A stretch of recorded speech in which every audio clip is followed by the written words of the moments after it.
Բարև ձեզ, ես Նժդե Փիրումյանն եմ, քիչ անց կպատմեմ շատ հետաքրքիր պատմություն։ Նրանք կարծում էին, թե ճամփեզրին մի կոտրված տիկնիկ են շպրտել։ Նրանք չգիտեին, որ 5 տարի անց այդ տիկնիկը կգա իրենց հետևից, նշտարը ձեռքին։ Պատմություն այն մասին, թե ինչպես մի փխրուն կին ծնկի բերեց քրեական կայսրությանը, առանց որևէ կրակոց արձակելու։ 2000 թվականի փետրվար, M7 մայրուղի։ Գիշերն այնքան մութ էր, թե թվում էր, թե աշխարհը դադարել է գոյություն ունենալ լուսարձակների լույսից այն կողմ։ Ծանր, սև ջիփը սլանում էր ձյունապատ մայրուղով, ճեղքելով բուքը։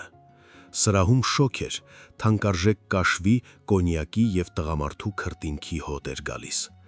Հետևի նստատեղին անկյունում կուչ եկած նստած էր Անահիտը։ Նա 20 տարեկան էր, բժշկական ինստիտուտի ուսանողուհի, գերազանցիկ, ջութակահարուհի։ Դեռ 3 նա ուներ երազանքներ, ծրագրեր, առաջին սեր։ Այսօր նրանից միայն դատարկ պատյան էր մնացել։ Նրա վերարկուն պատրված էր, կոճակները պոկված, բայց ամենասարսափելին նրա աչքերն էին։ Նրանցում դատարկություն էր, սև խոռոչ, որի մեջ կորել էր նրա ողջ կյանքը։ Ղեկին գնչուն էր, անվտանգության պետը, հսկայական, թուխ, վզին ոսկե շղթա։ Նա չարախնդում էր նայելով հետնատեսության հայելու մեջ ու անցած 1 ժամը հիշում որպես հաջողված որս։ Անահիտի կողքին լկտիաբար փռված ծխում էր Վիկտոր Ռոմանովը, բարոն մականունով, քաղաքի տերը, մարդով տնօրինում էր գործարաններ, շուկաներ և տեղի ոստիկանությունը։ Առջևի նստատեղին նիրհում էր նրա որդին, Կիրիլը։ Նա նոր էր դարձել 19 տարեկան, ոսկե տղա, ով սովոր էր, որ մարդիկ պարզապես խաղալիքներ են։ Նրանք վերադառնում էին քաղաքից դուրս գտնվող շոգեբաղնիքից։ Նրանց համար երեկոն հաջողված էր։ Անահիտի համար երեկոն դարձավ աշխարհի վերջը։ Ջիփը սկսեց դանդաղեցնել ընթացքը խուլ անտառի եզրին։ Դե վերջ, հասանք, ծուլորեն ասաց բարոնը, ծուխը բաց թողնելով դեպի առաստաղը։ Դատարկիր ապրանքը։ Գնչուն արգելակեց, մեքենան օրորվեց։ Իջիր ուսանողուհի։ Կիրիլը շրջվեց առջևի նստատեղից։ Ալկոհոլից կարմրած նրա դեմքին քմծիծաղ հայտնվեց։ Շարունակիր ոտքով, օգտակար է առողջության համար, կզբոսնես, կթարմանաս։ Անահիտը չշարժվեց, նրա մարմինն իրեն չէր ենթարկվում, շոկը կաշկանդել էր մկանները։ Բարոնը բացեց դուռը, ցրտաշունչ -20 աստիճան օդը ներխուժեց սրահ, պատռված հագուստի միջով այրելով ներք մաշկը։ Նա բռնեց աղջկա օձիքով և դուրս շպրտեց գարեջրի դատարկ տուփի պես։ Անահիտն ընկավ ձնակույտի մեջ, ձյունը խորն էր ու ծակող։ Ցուրտ տնակ ընդհարթորեն թափանցեց մինչև ոսկորները։ Նա փորձեց ոտքի կանգնել, բայց ծնկները ծալվեցին։ Բարոնը դուրս եկավ մեքենայից։ Նա կանգնած էր աղջկա գլխավերևում, թանկարժեք մուշտակով սարի պես։ Շնորհակալ եղիր, որ ողջ ես, ասաց նա, վերևից վար նայելով նրան։ Կարող էինք և հենց այստեղ թաղել, բայց ես այսօր բարի եմ։ Ինչևէ, որդուս ծննդյան օրն է։ Բապ, գնացինք, ցուրտ է, բղավեց Կիրիլը մեքենայից։ Թող սառչի, կիմանա ինչպես նազանել լուրջ մարդկանց առաջ։ Բարոնը ծիծաղեց։ Հիշիր այս դասը, աղջիկս, դու ոչ մեկն ես, փոշի, իսկ մենք աստվածներ ենք։ Ու եթե հանկարծ ինչ-որ մեկին պատմես, նա անավարտ թողեց խոսքը, պարզապես շրքկացրեց ծանր զրահապատ դուռը։ Ջիփը մռնչաց շարժիչով, Անահիտին ծածկելով արտանետված գազերի ու սառցե փոշու ամպով և սլացավ առաջ, դեպի հեռավոր քաղաքի լույսերը։ Անահիտը մենակ մնաց։ Լռությունը ծանրացավ նրա վրա, տապանաքարի պես ծանր։ Նա պառկած էր ձնակույտի մեջ, նայելով հեռացող կարմիր լույսերի հետևից։ Նա զգում էր, թե ինչպես է սողոսկում մաշկի տակ, դանդաղեցնելով սրտի աշխատանքը։ Մահը մոտ էր։ Այն քնքուշ էր ու տաք։ Բավական էր միայն փակել աչքերը, բայց հանկարծ այդ մահացող կոտրված աղջկա ներսում ինչ-որ բան կտաց։ Ասես ապահովիչ այրվեց։ Այդ րոպեին սառցե դժոխքում մահացավ ուսանողուհի Անահիտը։ Մահացավ այն բարի աղջիկը, ով ցանկանում էր մարդկանց փրկել։ Նրա մեջ ծնվեց մեկ այլ բան՝ սառը, սուր, անգութ։ Մի էակ, որն այլևս չունի սեռ, չունի վախ եւ չունի խղճահարություն։ Նա ստիպեց իրեն սողալ։ Յուրաքանչյուր մետրը տրվում էր ցավով։ Նա սողում էր ոչ թե տուն, նա սողում էր դեպի իր ապագան։ Ես կապրեմ, շշնջում էր նա արյունոտված շուրթերով։ Ես ողջ կմնամ, որպեսի վերադարձնեմ ձեր պարտքը։ Ես կխլեմ ձեզանից այն, ինչով դուք այդպես հպարտանում եք։ Ես կկտրեմ դա ձեր միջից։ Անցավ 5 տարի։ 2005 թվականի ձմեռ։ Մոսկվան շողշողում էր նեոնային լույսերով։ Նավթի փողերը գետի պես հոսում էին։ Բանդիտները մարզահակուստները փոխարինելին իտալացի դիզայներների պիջակներով եւ դարձան падգամավորներ։ Վիկտոր Ռոմանովը, նույն ինքը բարոնը, կանգնած էր 40-րդ հարկում գտնվող իր գրասենյակի համայնապատկերային պատուհանի մոտ։ Այժմ նա օրինական գործարար էր, մեկենաս, եկեղեցիներ կառուցող, հարգված մարդ։ Նա նայում էր քաղաքին ու իրեն անմահ էր զգում։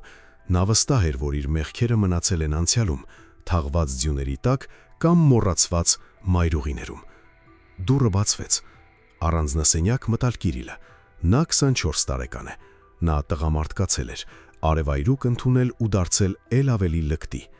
Հերս ամեն ինչ պատրաստ է։ Կիրիլը փռմեց կաշվե բասկաթորին։ Ակումբը բացում են կուրփատորը, շոկ է լինելու։ Ապրես։ Բարոնը ժպտաց։ Նա պաշտում էր որդուն։ Դա նրա միակ թույլ տեղն էր, իր շարունակությունը, իր անմահությունը։ Դու իմ ապագան ես, Կիրիլ։ Այս ամենը, նա ձեռքով ցույց տվեց քաղաքը, քոնն է լինելու։ Ռոմանովների դինաստիա հնչեղ է։ Նրանք ծիծաղում էին, քննարկելով շահույթն ու կանանց։ Նրանք չգիտեին, որ հենց այդ պահին իրենցից 10 կիլոմետր հեռավորության վրա պլաստիկ վիրաբուժության մասնավոր կլինիկայում ավարտվում էր հերթափոխը։ Ստերիլ վիրահատարանում կանգնած էր մի կին։ Նա 25 տարեկան էր, բայց ավելի մեծ էր երևում։ Կարճ սանրվածք, պլատինե շիկահեր, բարակ շրջանակով ակնոցներ, դեմքը քարացած դիմակ։ Այժմ նրա անունն էր Անահիտ Արամի, առաջատար վիրաբույժ, լավագույն ձեռքերը կլինիկայում։ Նա հանեց արյունոտ ձեռնոցները եւ նետեց աղբարկղը։ Օրդինատորական սենյակի հեռուստացույցով նորություններն էին հեռարձակվում։ Ցույց էին տալիս բարոնին, որը կտրում էր կարմիր ժապավենը։ Անահիտը քարացավ։ Նա ուղղեց ակնոցը։ Նրա անոթազարկը չարաքացավ, ձեռքերը չդողացին։ Նրա գլխում զայրույթ չկար։ Զայրույթը զգացմունք է, իսկ զգացմունքները խանգարում են վիրաբույժին։ Նրա գլխում միայն ախտորոշումն էր։ Նա տեսնում էր ոչ թե մեկենասի, այլ ուռուցքի, չարորակ ուռուցքի, որը ոչ միայն ողջ է մնացել, այլև մետաստազներ է տվել, իդեմս որդու, նույնքան լկտի եւ իր անպատժելիության մեջ վստահ։ Նա հասկացավ, նրանք կանգ չեն առել, նրանք երբեք կանգ չեն առնի։ Նրանց ուժը, տղամարդկային անպատժելիությունն այն զենքն է, որով նրանք խեղելու են ուրիշներին, եւ այդ զենքը պետք է առգրավել։ Նա բացեց իր պահարանը։ Ներսում կոսմետիկայի փոխարեն գործիքի հավաքեր էր,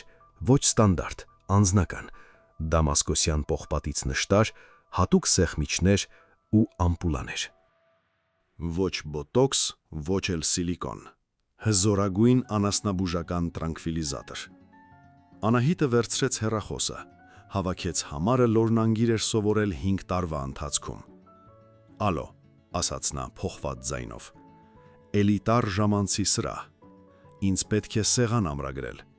Այո, հատուկ հյուրերի համար։ Կլինեն 2 տղամարդ, ովքեր սիրում են թեժ զվարճանքներ։ Նա ցած դրեց լսափողը։ Որսը սկսվեց։ Առաջինը կգնան կամակատարները, Գնչուն եւ վարորդը։ Նրանք, ովքեր ծիծաղում էին, երբ իրեն ձյան մեջ էին շպրտում։ Այսօր երեկոյան նրանք կիմանան, թե ինչ է իսկական բժշկությունը։ Գազանին բռնելու համար պետք չէ վազել նրա հետևից։ Պետք է պարզապես դառնալ խայծ, որից նա չի կարողանա հրաժարվել։ 2005 թվականի մարտ, Մոսկվա։ Մայրաքաղաքի ծայրամասում գտնվող հռոմեական արձակուրդներ էլիտար բաղնիքային համալիրն այն վայրն էր, որտեղ լուծվում էին ստվերային հարցեր և ծախսվում հեշտ փողեր։ Մարմար, ոսկեզոթում, լուսավորվող լողավազաններ։ Այստեղ ամեն ինչ աղաղակում էր ճոխության մասին, որը հասանելի էր միայն կյանքի տերերին։ VIP սրահում նախուտեստներով լի սեղանի շուրջ նստած էին երկուսը՝ Գնչուն և Ստասը։ Դրանք բարոնի այն նույն հավատարիմ շներն էին։ Նրանք, ովքեր ծիծաղում էին մեքենայում 5 տարի առաջ, նրանք, ովքեր բռնել էին Անահիտին, երբ նա փորձում էր դուրս պրծնել։ Հիմա նրանք լցվել էին, ճարպակալել ու կրում էին թանկարժեք շվեյցարական ժամացույցներ, բայց նրանց աչքերը մնացել էին նույնը՝ շնագայելերի աչքեր, որոնք սովոր են հոշոտել ու հակահարվածի չսպասել։ Նրանք բարոնի հոլդինգի անվտանգության ծառայության պետերն էին։ Նրանք սառցե օղի էին խմում, բարձրաձայն քրքջում և հիշում հին բարի ժամանակները։ Լսիր, եղբայր, Գնչուն ոսկեատամը փայլեցնելով դատարկեց բաժակը։ Կյանքը ստացվել է, բարոնը հիմա գրեթե դումայում է։ Կիրիլն ակումբներ է բացում, իսկ մենք նրանց կողքին թագավորներ ենք։ Սրահի դուռն անաղմուկ բացվեց։ Շեմին կանգնած էր մի կին։ Դա Անահիտն էր, բայց ճանաչել նրան անհնար էր։ Խիստ բժշկական խալատով պլատինե շիկահեռն անհետացել էր։ Անհետացել էր նաև 2000 թվականից ծեծված ու նսեմացված ուսանողուհին։ Նրանց առջև կանգնած էր Մարգոն,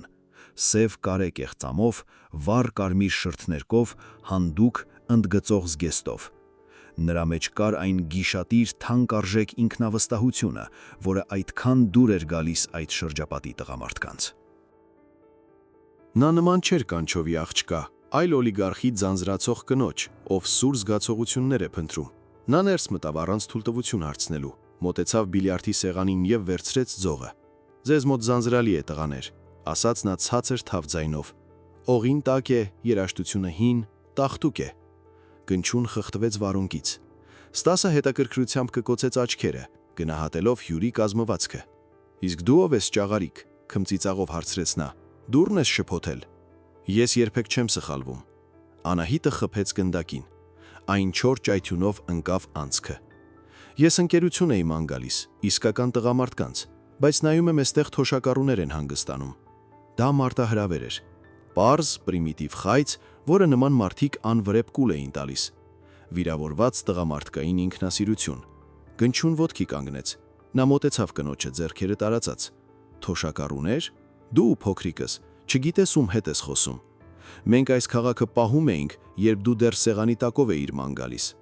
Նա ձեռքը մեկնեց, որպիսի գրկի նրա գոտկատեղը։ Անահիտը չխուսափեց, այլ բռնեց նրա դաստակը։ Նրա մատները սառն էին ու ուժեղ, ինչպես պողպատե մամլիչը։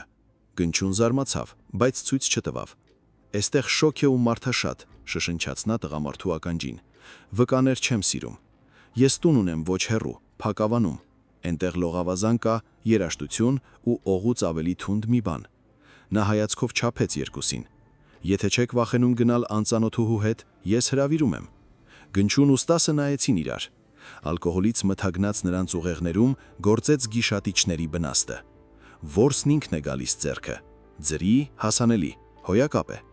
Նրանք կնոջ մեջ վտանգ չէին տեսնում։ Ինչ կարող է անել մեկ կինը երկու զինված տղամարդու, որոնցից յուրաքանչյուրը մոտ 100 կիլոգրամ է։ Ստասի պիջակի տակ տրավմատիկ ատրճանակ կար, Գնչուի մոտ դանակ։ Նրանք իրենց անխոցելի էին զգում։ «Իսկ դու ռիսկով ես», փնթփնթեց Գնչուն։ «Դե գնացինք, ցույց կտաս քո հյուրընկալությունը»։ «Կցուցադրեմ», խոստացավ Անահիտը։ Նրա ժպիտը շլացուցիչ էր, բայց աչքերը մնում էին սառցե։ «Դուք նման բան երբեք չեք մոռանա»։ Նրանք դուրս եկան փողոց։ Անահիտը նստեց իր աննկատ սեդանի ղեկին։ Տղամարդիկ, կատակելով ու հրմշտելով, տեղավորվեցին ուղեկցող ջիպի մեջ։ Շարասյունը շարժվեց։ Անահիտը հետնատեսության հայելուց նայում էր ջիփի լուսարձակներին։ Նա նրանց դրախտ չէր տանում, նա տանում էր հատուկ վարձակալված քոթեջ, խուլ ամառանոցային ավանում, որտեղ նկուղում արդեն դասավորված էին ստերիլ գործիքները։ Նրանք կարծում էին, թե զվարճանալու են գնում։ Նրանք չգիտեին, որ գնում են վիրաբուժի ընդունելության։ Քոթեջը գտնվում էր հին ավանի խորքում, շրջապատված սև սոճիներով ու մինչև գոտկատեղ հասնող ձնակույտերով։ Իդեալական վայր հանցագործության կամ պատժի համար։ Անահիտը բացեց դուռը։ Տանը տաք էր։ Նա նախորոք վճարել էր ջեռուցման համար։ Բուխարիում ճարճատում էին փայտերը, սեղանին արդեն մրգեր ու թանկարժեք ֆրանսիական կոնյակի շիշ էր տրված։ Դե տանտիրուհի, սուլեց Ստասը ներս ընկնելով նախասրահ ու կոշիկներից թափ տալով ձյունը։ Նախապատրաստվել ես, հարգում եմ։ Նրանք իրենց պահում էին այնպես, ինչպես սովոր էին, տնավարի։ Հանեցին բաճկոնները, շպրտեցին հենց հատակին։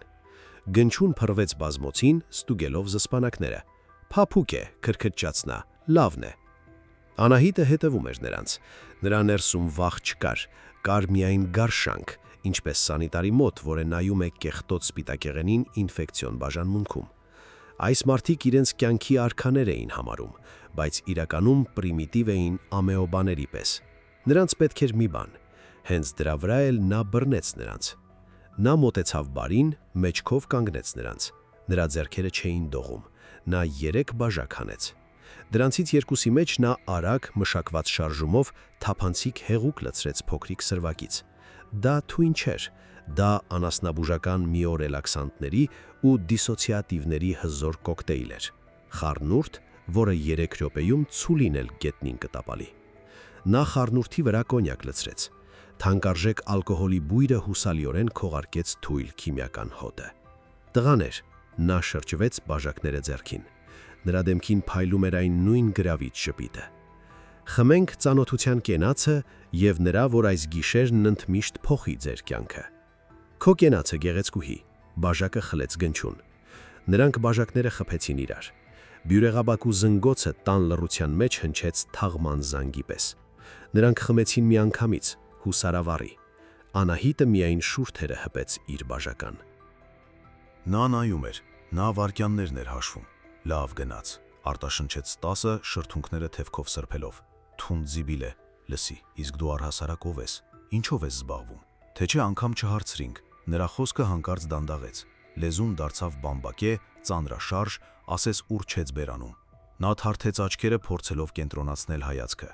Անահիտի դեմքը սկսեց երկվորվել, ինչ որ վատացա, մրմնջաց Գնչուն։ Նա փորձեց վեր կենալ, բայց ոտքերը հրաժարվեցին հնազանդվել, ասես ոսկորները ժելեի էին վերածվել։ Նա նորից տապալվեց բազմոցին, անհեթեթ կերպով թափահարելով ձեռքերը։ Ինչ տվեցիր մեզ։ Ստասը դեռ փորձում էր պայքարել։ Նրա ձեռքը ձգվեց դեպի գոտկատեղը, որտեղ կախված էր ատրճանակը։ Անահիտը չշարժվեց։ Նա կանգնած էր ու վերևից վար նայում էր նրանց։ Ժպիտը դանդաղ անհետացավ նրա դեմքից, մերկացնելով իրական արտահայտությունը։ Դահջի սառցե հանգստություն։ Դեղամիջոց, պատասխանեց նա իր իսկական, հանգիստ բժշկական ձայնով։ Ձեզ պետք է թուլանալ։ Դուք չափազանց լարված եք, չափազանց ագրեսիվ։ Ստասը փորձեց բղավել, բայց կոկորտից միայն խրպոտ խրխռոց դուրս թռավ։ Կոկորտի մկանները կաթվածահար եղան։ Խուճապով լի նրա աչքերը վազվզում էին սենյակով։ Նա տեսավ, թե ինչպես է այդ շքեղ կինը հանում կեղձամը, սև մազերը նետելով հատակին, ինչպես է պայուսակից հանում ոչ թե կոսմետիկա, այլ կապույտ բժշկական ձեռնոցներ ու հագնում դրանք ռետինի բնորոշ ճտտոցով։ Նրանք ամբողջությամբ չէին անջատվել, պրեպարատը խորամանկորեն էր աշխատում։ Մարմինը քարանում էր, մկանները չէին ենթարկվում ուղեղի ազդանշաններին, բայց գիտակցությունը սուզվում էր մածուծիկ, մղձավանջային մշուշի մեջ, որտեղ ժամանակ չկար, բայց կային զգացողություններ։ Նրանք ամեն ինչ լսում էին, ամեն ինչ զգում էին, բայց բանտարկված էին սեփական մարմիններում։ Վիրահատարանում ատելության տեղ չկա, կա միայն ախտորոշում եւ նշտար։ Մերձ Մոսկվա, Քոթեջ Սոսնի ավանում, կեսգիշեր։ Հյուրասենյակում տիրում էր լռություն, որը խախտվում էր միայն բուխարի մեջ փայտերի հարմարավետ ջարդյությամբ եւ 2 կաթվածահար տղամարդկանց ծանր խրպոտ շնչառությամբ։ Անահիտը նայեց ժամացույցին։ Նա ուներ մոտ 1 ժամ, մինչև դեղամիջոցը գործում էր ողջ ուժով։ Նա չսկսեց նրանց քաշ տալ նկուղ։ Նրանք չափազանց ծանր էին, մկանների ու ճարպի կույթեր, յուրաքանչյուրը մոտ 100 կիլոգրամ քաշով։ Անահիտը հասկանում էր իր ֆիզիկական ուժը չի հերիքի, ուստի ամեն ինչ նախապատրաստված էր հենց այստեղ։ Նա մի կողմ քաշեց ծանր կաղնե սուրճի սեղանը, հատակին հենց թանկարժեք պարսկական գորգի վրա փռեց հաստ բժշկական մոմլատ,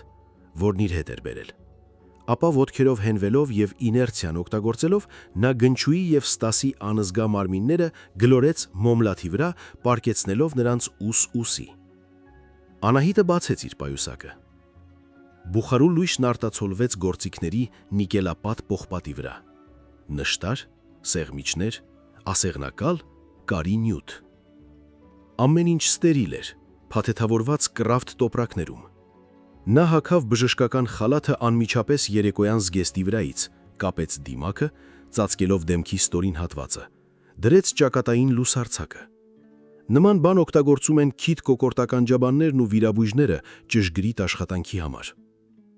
Այժմ սա ոչ թե քաղաքամերձ տան հյուրասենյակ էր, այլ դաշտային վիրահատարան,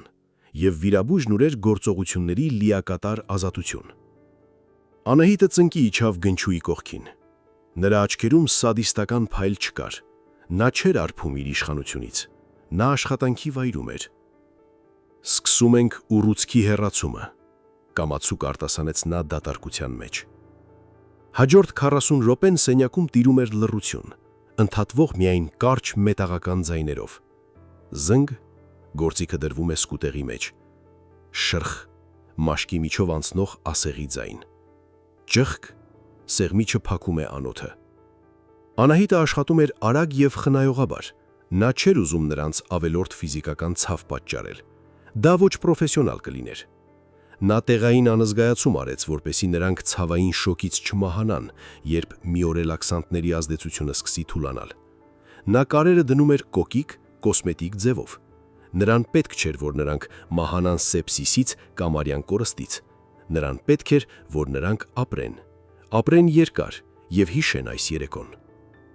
Նա ավարտեց Ստասի հետ, հանեց արյունոտ անձերոցիկը։ Վիրահատությունն ավարտված էր։ Նա յուրաքանչյուրին ներարկեց լայն սպեկտրի հակաբիոտիկի հզոր դոզա։ Ապա Անահիտը հավաքեց գործիքները, փաթաթեց կեղտոտ մոմլաթը, հանեց խալաթն ու դիմակը, մնալով երեկոյան զգեստով։ Նա խոհանոցում դույլը լցրեց ծոնակի սառցե ջրով։ Շրխկ, ջուրը խփեց Գնչուի դեմքին։ Նա խեղճվեց, հազաց։ Կաթվածը նահանջում էր, մարմինը սկսում էր ենթարկվել, բայց մկանները դեռ բամբակի էին, ինչպես ծանր գրիպից հետո։ Նա փորձեց վեր թռչել, բնաստաբար թշնամի փնտրելով, բայց հայտնաբերեց, որ չի կարող շարժվել։ Քանի դեռ նրանք անզգա վիճակում էին, Անահիտը նրանց նստեցրել էր ծանր բազկաթոռներին եւ ամուր կապել ձեռքերն ու ոտքերը լայն, ամրացված կպչուն ժապավենով։ Կողքին նույնպես կապված ուշք էր գալիս Ստասը, թափահարելով թաց գլուխն ու պղպջակներ հանելով։ Իսկ հետո նրանց մոտ եկավ զգացողությունը, ոչ թե ցավ։ Գործում էր ուժեղ տեղային անզգայացումը, այլ տարօրինակ վախեցնող թեթևություն, թմրություն, որովայնի ստորին հատվածում, եւ ցուրտ։ Նրանք իջեցրին հայացքները։ Այնտեղ տաբատների վրայից, որոնք կտրված էին եւ կոկիկորեն սոսնձված սպեղանիով, երևում էին թարմ սպիտակ վիրակապեր, յոդի բծերով։ Ինչ? Գնչուի ձայնը խզվեց ու ճիչ դարձավ։ Նա ճճանաչեց իր ձայնը։ Ինչ ես արել։ Անահիտը նստած էր նրանց դիմաց, բուխարու մոտ գտնվող բազկաթոռին, ոտքը ոտքին գցած։ Նա բարակ կանացի սիգարետ էր ծխում, ծուխը բաց թողնելով դեպի առաստաղ։ Նա միանգամայն հանգիստ տեսք ուներ, գրեթե խաղաղված։ Ես ուղում արեցի, պատասխանեց նա։ Դուք չափազանց ագրեսիվ էիք, չափազանց վստահ ձեր անպատժելիության մեջ։ Տեստոստերոնը մթակնել էր ձեր ուղեղները։ Դա ձեզ խանգարում էր մարդ մնալ։ Այժմ այդ խնդիրը լուծված է։ Նա սեղանից վերցրեց մեծ հայելին եւ դրեց հատակին նրանց դիմաց։ Նայեք։ Նրանք նայեցին։ Նրանք արյուն չտեսան, նրանք դատարկություն տեսան։ Այնինչ նրանց տղամարդ էր դարձնում, այնինչով նրանք հպարտանում էին, այնինչ նրանց կանանց նկատմամբ գերազանցության զգացում էր տալիս, այն անհետացել էր։ Ստասը ոռնաց։ Դա ցավիճիկ չէր, դա թակար տնկած գազանի ոռնոց էր, որը կրծել կտրել էր իր թաթը, բայց հասկացել, որ միևնույնը չի փախչի։ Դու սպանեցիր մեզ, շշնջաց Գնչուն, ապակեպատած աչքերով նայելով հայելուն։ Ավելի լավ կլիներ մեզ սպանեիր։ Ոչ, Անահիտը հանգցրեց սիգարետը բյուրեղապկյա մոխրամանի մեջ։ Մահը չափազանց պարզ է, մեռածները չեն տարապում, իսկ դուք ապրելու եք, դուք ուտելու եք, խմելու եք, պահպանելու եք ձեր տիրոջը, բայց դուք այլևս երբեք չեք կարողանա ցավ պատճառել կնոջը, դուք այլևս գիշատիրներ չեք։ Դուք ներքինիներ եք, նա վեր կացավ, վերցրեց իր պայուսակը։ Ձերքերի ժապավենը ես թեթևակի կտրել եմ, մեկ ժամից, երբ դեղի ազդեցությունը վերջնականապես կանցնի, կկարողանաք ազատվել, բայց ես ձեր տեղը ոստիկանություն չէի զանգի, բարոնին նույնպես։ Նա մոտեցավ դռանն ու շրջվեց։ Պատկերացնում եք բունց են ծիծաղելու տղերքը, երբ իմանան, թե երկու լավ տղու անվտանգության պետերի հետ ինչ արեց մի փխրուն աղջիկ։ Ձեզ վրա կծիծաղեն, դուք վտարանդի կդառնաք։ Նա սարսափ տեսավ նրանց աչքերում։ Նա գիտեր, որ ճիշտ է։ Նրանց գայլային աշխարհում թույլերին ուտում են, իսկ նրանք հիմա բոլորից թույլն էին։ Մնաք բարով, տղաներ։ Նա դուրս եկավ սառնաշունչ գիշեր։ Նրա թիկունքում հարուստ տան մեջ մնացին նստած երկու հսկայական ուժեղ զինված տղամարդ։ Նրանք ողջ էին, բայց ոչնչացված։ Առաջին փուլն ավարտված է։ Զինվորները վերացված են խաղատախտակից։ Հիմա հերթը թագուհունն է, Կիրիլ Ռոմանովինը, բարոնի որդուն։ Անահիտը նստեց մեքենան, նրա ձեռքերն ամուր սեղմեցին ղեկը, մատների հոդերը սպիտակեցին, սիրտը հավասարաչափ էր խփում։ Ամենադժվարն առջևում էր։ Որսորդը գիտի սպասել, գազանը շտապում է ապրել, որովհետև զգում է իր ժամանակն սպահվում է։ Հուլիս 2005 թվական, Մոսկվա։ Ամառը մայրաքաղաքում աննախադեպ շոկ էր։ Ասֆալտը հալվում էր ցերեկը, իսկ գիշերը քաղաքը խեղդվում էր կպչուն տոթ մշուշում։ Նորաձև գիշերային Դյագիլև ակումբի 2000-ականների գլամուրի էպիկենտրոնի մուտքի մոտ խռնվել էր ոսկե երիտասարդությունը։ Նրանց երեխաները, ովքեր գոյատևել էին 90-ականներին եւ այժմ կառավարում էին նավթային հոսքերն ու գործարանները։ Այստեղ թանկարժե կոծանելիքի, փողի ու ամենաթողության հոտ էր գալիս։ Կիրիլ Ռոմանովը դուրս եկավ ակումբի դռներից օրորվելով։ Նա դարձել էր 24 տարեկան։ Նա հարբած էր, ուրախ եւ բացարձակապես վստահ, որ ողջ աշխարհն իր ոտքերի տակ է ընկած։ Մեկ ժամ առաջ նա ծիծաղելով շամպայն էր լցրել մատուցողուհու վրա, ով բավականաչափ ճարպիկ չէր եղել։ Ակումբի պահագազորը միայն քաղաքավարի ժպտացել էր։ Ոչ ոք չէր համարձակվում դիպչել բարոնի որդուն։ Կիրիլը գիտեր, հայրիկը կլուծի ցանկացած խնդիր։ Հայրիկը պատ է, հայրիկը օրենք է։ Նա հանեց հեռախոսը, նորագույն բացովի մոդել եւ հավաքեց անձնական վարորդի համարը։ Ուր ես, Միշա։ Ես դուրս եմ եկել, մեքենան բեր մուտքի մոտ։ Կիրիլ Վիկտորովիչ, վարորդի ձայնը լսափողում դողում էր։ Փորձանք է, Սադովոյի վրա հանիվը ծակվել է, պահեստային էլ չկա, ինչ-որ մեկը հանել է, էվակուատորի եմ սպասում։ Կիրիլը հայհոյեց, ոտքով խփելով մարմարե աղբամանին։ Սպասել նա չէր սիրում։ Նա սովոր էր, որ իր ցանկություններն իրականանում են ակնթարթորեն, կախարդական փայտիկի շարժումով։ Աննա Սուն, բղավեց նա, ես քեզ աշխատանքից կհեռացնեմ։ Այդ պահին մայթեզրին սահուն մոտեցավ սև, մքեցված ապակիներով սեդան։ Ոչ պահագազորի Գելենդվագեն, այլ աննկատ, բայց ներկայացուցչական մեքենա։ Ապակին իջավ, ղեկին նստած էր մի կին, համազգեստային բաճկոնով եւ աչքերին իջեցված բեյսբոլի գլխարկով։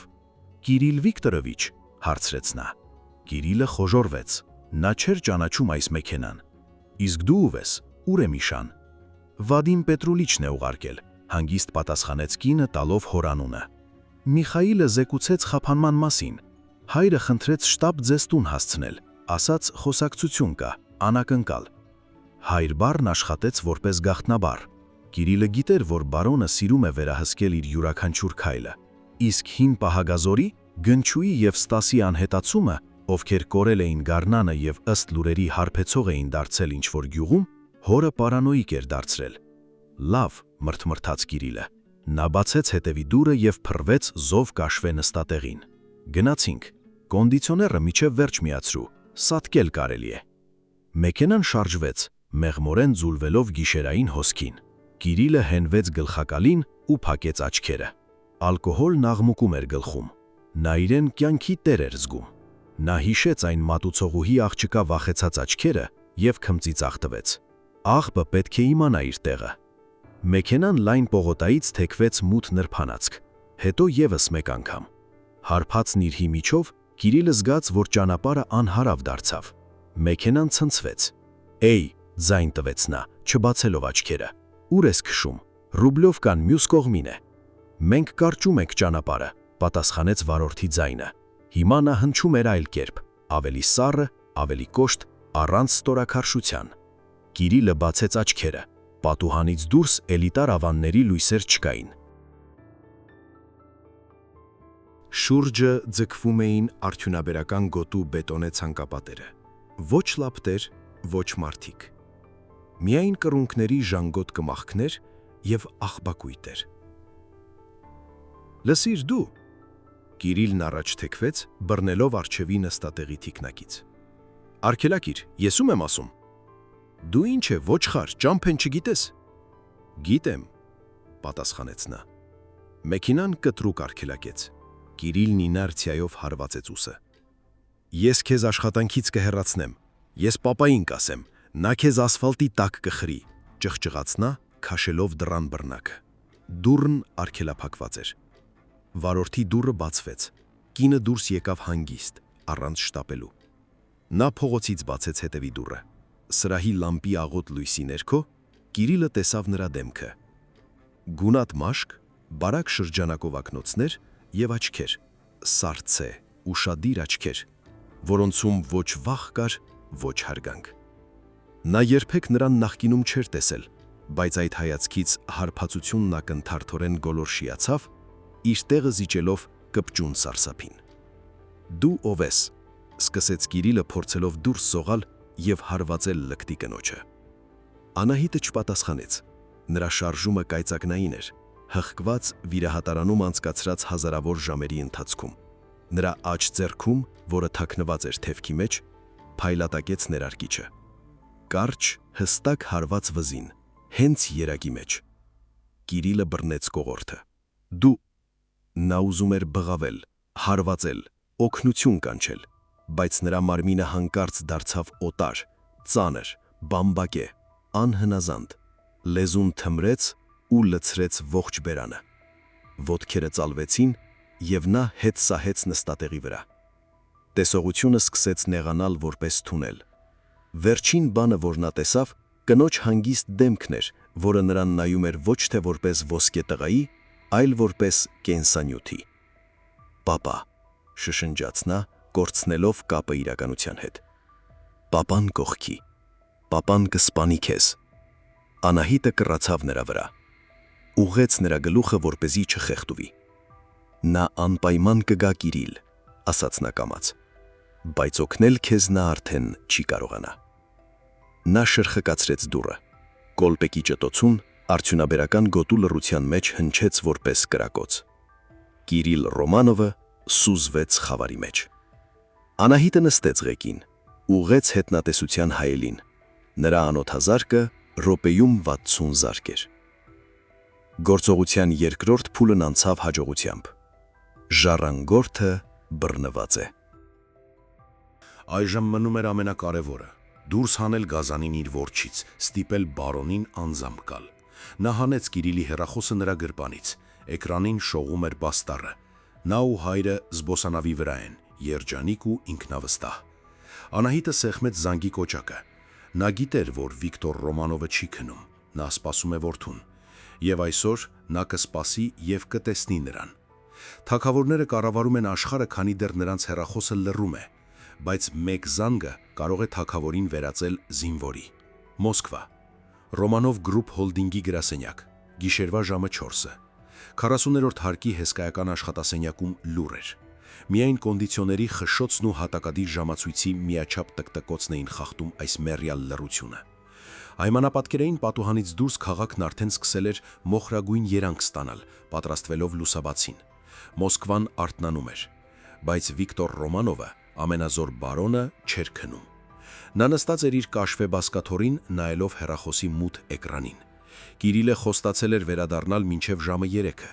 Հիմա 4:05 էր, Վարորդ Միշան զանգահարել էր 1 ժամ առաջ, վախից կակազելով, եւ հայտնել, որ Կիրիլը տեղափոխվել է այլ մեքենա։ Հոր անակնկալն է, այսպես էր ասել ղեկին նստած կինը, բայց բարոնը ոչ մեկին չէր ուղարկել։ Տագնապը, կպչուն ու սառը սկսեց սողոսկել Վիկտորի հոգին։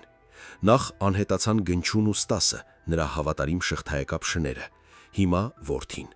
Նրա կանխազգացումը, որը փրկել էր նրան 90-ականներին, հիմա շչակի պես ոռնում էր։ Նա ձգվեց դեպի խոսափող, որպիսի կանչի պահակազորին նոր հերթափոխի պետին,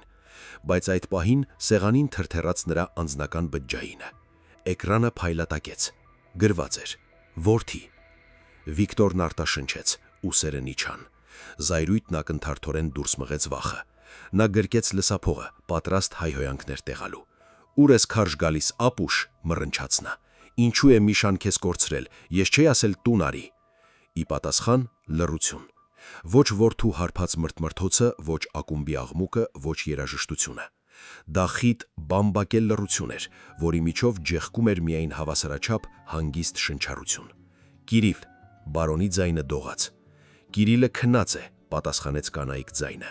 Ձայնը հանգիստ էր, մետաղական եւ բացարձակապես օտար։ Սա որդու հերթական ընկերուհին չէր։ Նրանց ձայները ճղճղան էին ու շողոքորթող։ Այս ձայնը հնչում էր որպես դատավճիռ։ «Դու ով ես»։ Բարոնը լարվեց։ Նրա ձեռքը բնազդաբար սուզվեց սեղանի դարակը, շոշափելով պարգևատրված ատրճանակի սառը բռնակը։ «Ուր է որդիս»։ «Տուր նրան լսափողը»։ «Նա չի կարող խոսել, նա հանգստանում է, ներարկումից հետո»։ Ներարկում բառը հոսանքի պես հարվածեց բարոնին։ Թմրանյութ էր, գերդոզավորում, առևանգում։ «Լսիր ինձ տականք», մռնչաց նա միացնելով կյանքի տիրոջ ռեժիմը։ «Եթե նրա հետ մի բան է պատահել, եթե դուք նրան ներարկել եք, ես ձեզ գետնի տակից կհանեմ, ես ողջ քաղաքն ոտքի կհանեմ, դու գիտես ես ով եմ»։ «Գիտեմ», պատասխանեց ձայնը։ «Դու բարոնն ես, քաղաքի տերը, մարդ, որը կարծում է, թե գնել է Աստծուն»։ Դադար։ «Իսկ ինձ հիշում ես, Վիկտոր»։ Բարոնը քարացավ։ Այս ինտոնացիայի, այս սառցե մտերմության մեջ ինչ-որ բան ստիպեց նրա մաշկին փշաքաղվել։ «Ով ես դու», շշնջաց նա։ Վերհիշիր, Վիկտոր, 2000 թվական, փետրվար, մայրուղի M7, գիշեր, ձյուն։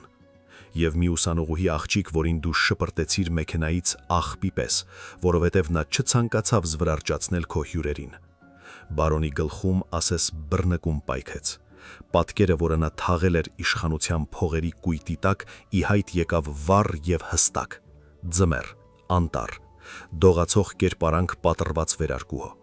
Նա նույնիսկ նրա դեմքը չէր հիշում։ Նրա համար աղջիկը փոշի էր, դրվագ։ «Դու», նա կակազեց, «դու ողջ ես»։ «Ողջ եմ, եւ ես մեծացել եմ, Վիկտոր, եւ ես սովորել եմ նշտար բռնել»։ «Ինչ ես ուզում»։ Վախը, իսկական, կենթանական վախը սողացվող նշարոնց։ Սրանք մրցակիցներ չէին, սա անցյալն էր։ Որքան փող, ասա ցանկացած թիվ, ես հիմա կփոխանցեմ, միայն ձեռք չտաս տղային, նա այստեղ կապ չունի։ Նա ամեն ինչի հետ կապ ունի, կտրեց Անահիտը։ Նա շարունակությունն է, քո հպարտությունը, քո դինաստիան։ Ես ուզում եմ, որ դու նայես, թե ինչպես է քո դինաստիան ավարտվում։ Չհամարձակվես, բղայեց բարոնը, վեր թռելով բազկաթոռից։ Ես կսպանեմ քեզ։ Ձայնդ կտրիր եւ լսիր, կնոջ ձայնը շրքքաց մտրակի հարվածով պես։ Ուզում ես որդուդ ողջ տեսնել, արի հիմա, հասցեն կգա հաղորդագրությամբ։ Ես կգամ, արագ ասաց բարոնը, ես կգամ պահակազորով, ես այնտեղ ամեն ինչ քարուքանդ կանեմ։ Կգաս մենակ, առանց պահակազորի, առանց պոչի, առանց ոստիկանության։ Դու ինձ պայմաններ մի թելադրիր։ Եթե ես տեսնեմ թեկուզ մեկ ավելորդ մեքենա, եթե լսեմ ազդանշան, ես կսկսեմ վիրահատությունն առանց քեզ։ Հավատա ինձ, ես բժիշկ եմ, ես անատոմիա գիտեմ, ես նրան քեզ կուղարկեմ մաս-մաս, մատառ-մատ, ականջ առ ականջ։ Անահիտը դադար տվեց։ Դու ունես 40 րոպե, ժամանակը գնաց։ Կապն ընդհատվեց։ Առանձնասենյակում կրկին տիրեց լռություն, բայց այժմ այն լի էր սարսափով։ Բարոնը կանգնած էր իր հսկայական գրասենյակի մեջտեղում։ Նա այս քաղաքի թագավորն էր, նա ուներ մասնավոր բանակ, գնված դատավորներ ու գեներալներ, բայց հիմա հեռախոսով զինված մեկ կնոջ դեմ նա բացարձակապես անզոր էր։ Հեռախոսը ծղրտաց, եկավ հաղորդագրություն։ Կոորդինատները խուլ ամարանոցային ավան օղակաձև ճանապարհից այն կողմ։ Նա նայեց ձեռքի ատրճանակին, ծանր սևացված ստեչկին, կանչել պահակազոր, ռիսկի դիմել։ Ոչ, նա բլեֆ չէր անում, նա լսեց դա կնոջ ձայնի մեջ, մի մարդու ձայն, որը կորցնելու ոչինչ չունի։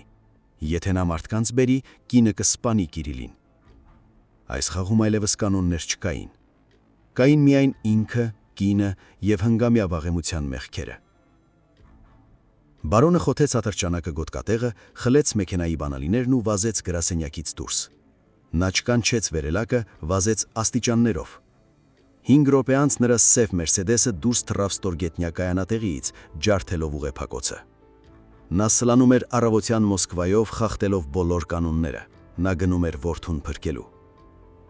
Նա չգիտեր, որ գնում է սեփական թաղմանը, ոչ թե մարմնի, այլ հոգու։ Երբ գայլն ընկնում է թակարդը, նա պատրաստ է կրծել սեփական թաթը, բայց ինչ անել, եթե թակարդում նրա ձագն է։ Մոսկվայի մարզ, Սոսնի ավան, առավոտյան ժամը 5-ը։ Վիկտոր Ռոմանովի սև Մերսեդեսը սլանում էր քանդված գյուղամիջան ճանապարհով, տակով հարվածելով սառցե թմբիկներ։ Կախոցը տնխում էր, բայց բարոնի թքած ուներ։ Նա կարճել էր ղեկից սպիտակացված մատերով, իսկ նրա գլխում բաբակում էր միայն մեկ միտք՝ հասցնել։ Ամարանոսային ավանը, ուր բերել էին նրան կոորդինատները, թվում էր մեռած։ Ծռված ցանկապատեր, տախտակամած պատուհաններ, շներ հաչող հեռվում։ Դա մեռյալ գոտի էր, իդեալական վայր մարդուն թաքցնելու կամ ընդմիշտ թաղելու համար։ Վիկտորը տեսավ անհրաժեշտ տունը։ Հին ժամանակից սևացած երկհարկանի գերանակապ տուն ծայրամասում, հենց անտառի մոտ։ Շուրջը ոչ մի շունչ։ Կիրիլի մեքենան չէր երևում։ Երևի այն թաքցրել էին ավտոտնակում կամ քշել անտառ։ Բարոնը դուրս թռավ մեքենայից, նույնիսկ չանջատելով շարժիչը։ Նրա ձեռքին ատրճանակն էր, ծանր ավտոմատ ստեչկինը։ Հիմա նրա մեջ եռում էր բերսերկի ցասումը։ Նա պատրաստ էր սպանել ցանկացածին, ով կկանգներ իր ու որդու միջև։ Նա ոտքի հարվածով ջարդեց խարխուլ դարպասակը, վազեց դեպի դուռը։ Այն կողպված չէր։ Բարոնը ներս խուժեց։ «Ուր ես, տականք», մռնչաց նա, փողը տանելով մի կողմից մյուսը։ «Դուրս արի, ես այստեղ եմ»։ Տանը դատարկ էր ու մութ։ Փոշու, հին փայտի եւ դեղորայքի հոտ էր գալիս։ Քլուրի եւ սպիրտի սուր, սպეციფიկ հիվանդանոցային հոտ, որն այստեղ այս խուլ վայրում թվում էր օտարոտի ու վախեցնող։ Այդ հոտը հարվածեց Վիկտորի քթին, առաջացնելով սրտխառնոցի նոպա։ Միջանցքի կիսախավարում նա տեսավ նկուղ տանող աստիճանները։ Այնտեղից, ներքևից, հատակի ճեղքերի միջով ծեծում էր վառ անբնական սպիտակ լույս եւ լսվում էր բժշկական սարքի մեղմ, ռիթմիկ ծվծվոց։ Բարոնը նետվեց դեպի աստիճանները։ Նա վազելով իջավ զառիթափ աստիճաններով, պատրաստ կրակելու ցանկացած թվերի վրա եւ քարացավ վերջին աստիճանին։ Նկուղը վերածվել էր վիրահատարանի։ Պատերն ու հատակը ներքևից վերև ձգված էին հաստ թափանցիկ պոլիէթիլենային թաղանթով։ Սենյակի մեջտեղում դրված էր զանգվածեղ փայտե սեղան, ծածկված ստերի երկնագույն սավանով։ Դրա վրա կախված էր հզոր, անստվեր լամպ, որը սնուցվում էր անկյունում դրված ավտոմոբիլային մարտկոցներից։ Այն օղողում էր տարածությունը մեռելային սպիտակ լույսով։ Սեղանին պառկած էր Կիրիլը։ Նա մինչև գոտկատեղը մերկացված էր։ Նրա ձեռքերն ու ոտքերը քաշված ու կապված էին սեղանի ոտքերին լայն կաշվե գոտիներով։ Գլուխը հետ էր գցված։ Բերանում դրված էր բերանախցան։ Կրծքավանդակը բարձրանում եւ իջնում էր դանդաղ ռիթմով։ Նրա ձեռքին կաթիլային էր միացված։ «Կիրիլ», արտաշնչեց բարոնը։ Նա մի քայլ առաջ արեց, իջեցնելով ատրճանակը, որպեսզի նետվի դեպի որդուն։ «Կանգնիր»,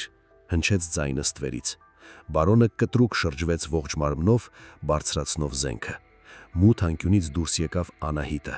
Նրա հագին կապույտ վիրահաբուժական համազեստ էր, գոլխարկ եւ ստերիլ ձեռնոցներ։ Դեմքը ծածկում էր հաստ դիմակը։ Երևում էին միայն աչքերը ակնոցի ապակիների տակ։ Բժշկի հանգիստ, ուշադիր, սառը աչքեր, որն անցնում է իր առօրյա աշխատանքին։ Աջ ձեռքին նա նշտար էր պահում։ Շեղբը գիշատչաբար փայլատակեց լամպի շողքի տակ։ «Հեռացիր նրանից», մռնչաց բարոնը։ Նա նշան էր բռնել ուղիղ նրա քթար մատին։ Հեռավորությունը 5 մետր էր։ նա չի վրիպի։ Գցիր դանակը, գցիր թե չէ գլուխդ կցրեմ։ Անահիտը չվախեցավ, նա չսարսռաց, նա ոչ մի քայլ հետ չարեց։ Հանգիստ, սահուն, աչքը չկտրելով ատրճանակի սև ակնախորոչից, նա ընդհուպ մոտեցավ սեղանին և դրեց նշտարի սրագույն շեղբը Կիրիլի վզին, ուղիղ քնային զարկերակի վրա։ Այնտեղ, որտեղ բարակ մաշկի տակ բաբախում էր կյանքը։ «Կրակիր, Վիկտոր», ասաց նա հավասարաչափ ձայնով, «դու կդիպչես»։ Ես կմեռնեմ ակնթարթորեն, բայց ինձ մոտ կաշխատի մկանային ռեֆլեքսը, իմ ձեռքը կցնցվի։ Մեկ շարժում և քո որդին առնահեղձ կլինի ավելի շուտ, քան դու կհասցնես վազել մինչև սեղանը։ Զարկերակային առնահոսություն, մահ 3 րոպեում։ Դու չես հասցնի նրան փրկել։ Բարոնը քարացավ, նրա մատը դրված էր ձգանի վրա։ Նա տեսավ, թե ինչպես է շեղբն արդեն դիպել որդու մաշկին։ Արյան մի փոքրիկ կաթիլ դուրս ցայտեց Կիրիլի վզին, սուտակի պես վառ։ Ինչ ես ուզում։ Նրա ձայնը դողաց ու խզվեց։ Փող, իշխանություն, վերցրու ամեն ինչ։ Ես կգրանցեմ քո անունով հոլդինգը, ես քեզ ինքնաթիռ կտամ, կթռչես ցանկացած երկիր։ Բաց թող նրան։ Ինձ պետք չեն քո կեղտոտ փողերը, Վիկտոր։ Անահիտի ձայնը հնչում էր խուլ դիմակի տակից։ Ինձ արդարություն է պետք։ Նա մի փոքր ավելի ուժեղ սեղմեց նշտարը։ Կիրիլը քնի մեջ բառաչեց, ցնցվեց, բայց գոտիներն ամուր էին պահում։ Քցիր զենքը, հրամայեց նա, դանդաղ հատակին և հրիր դեպի ինձ։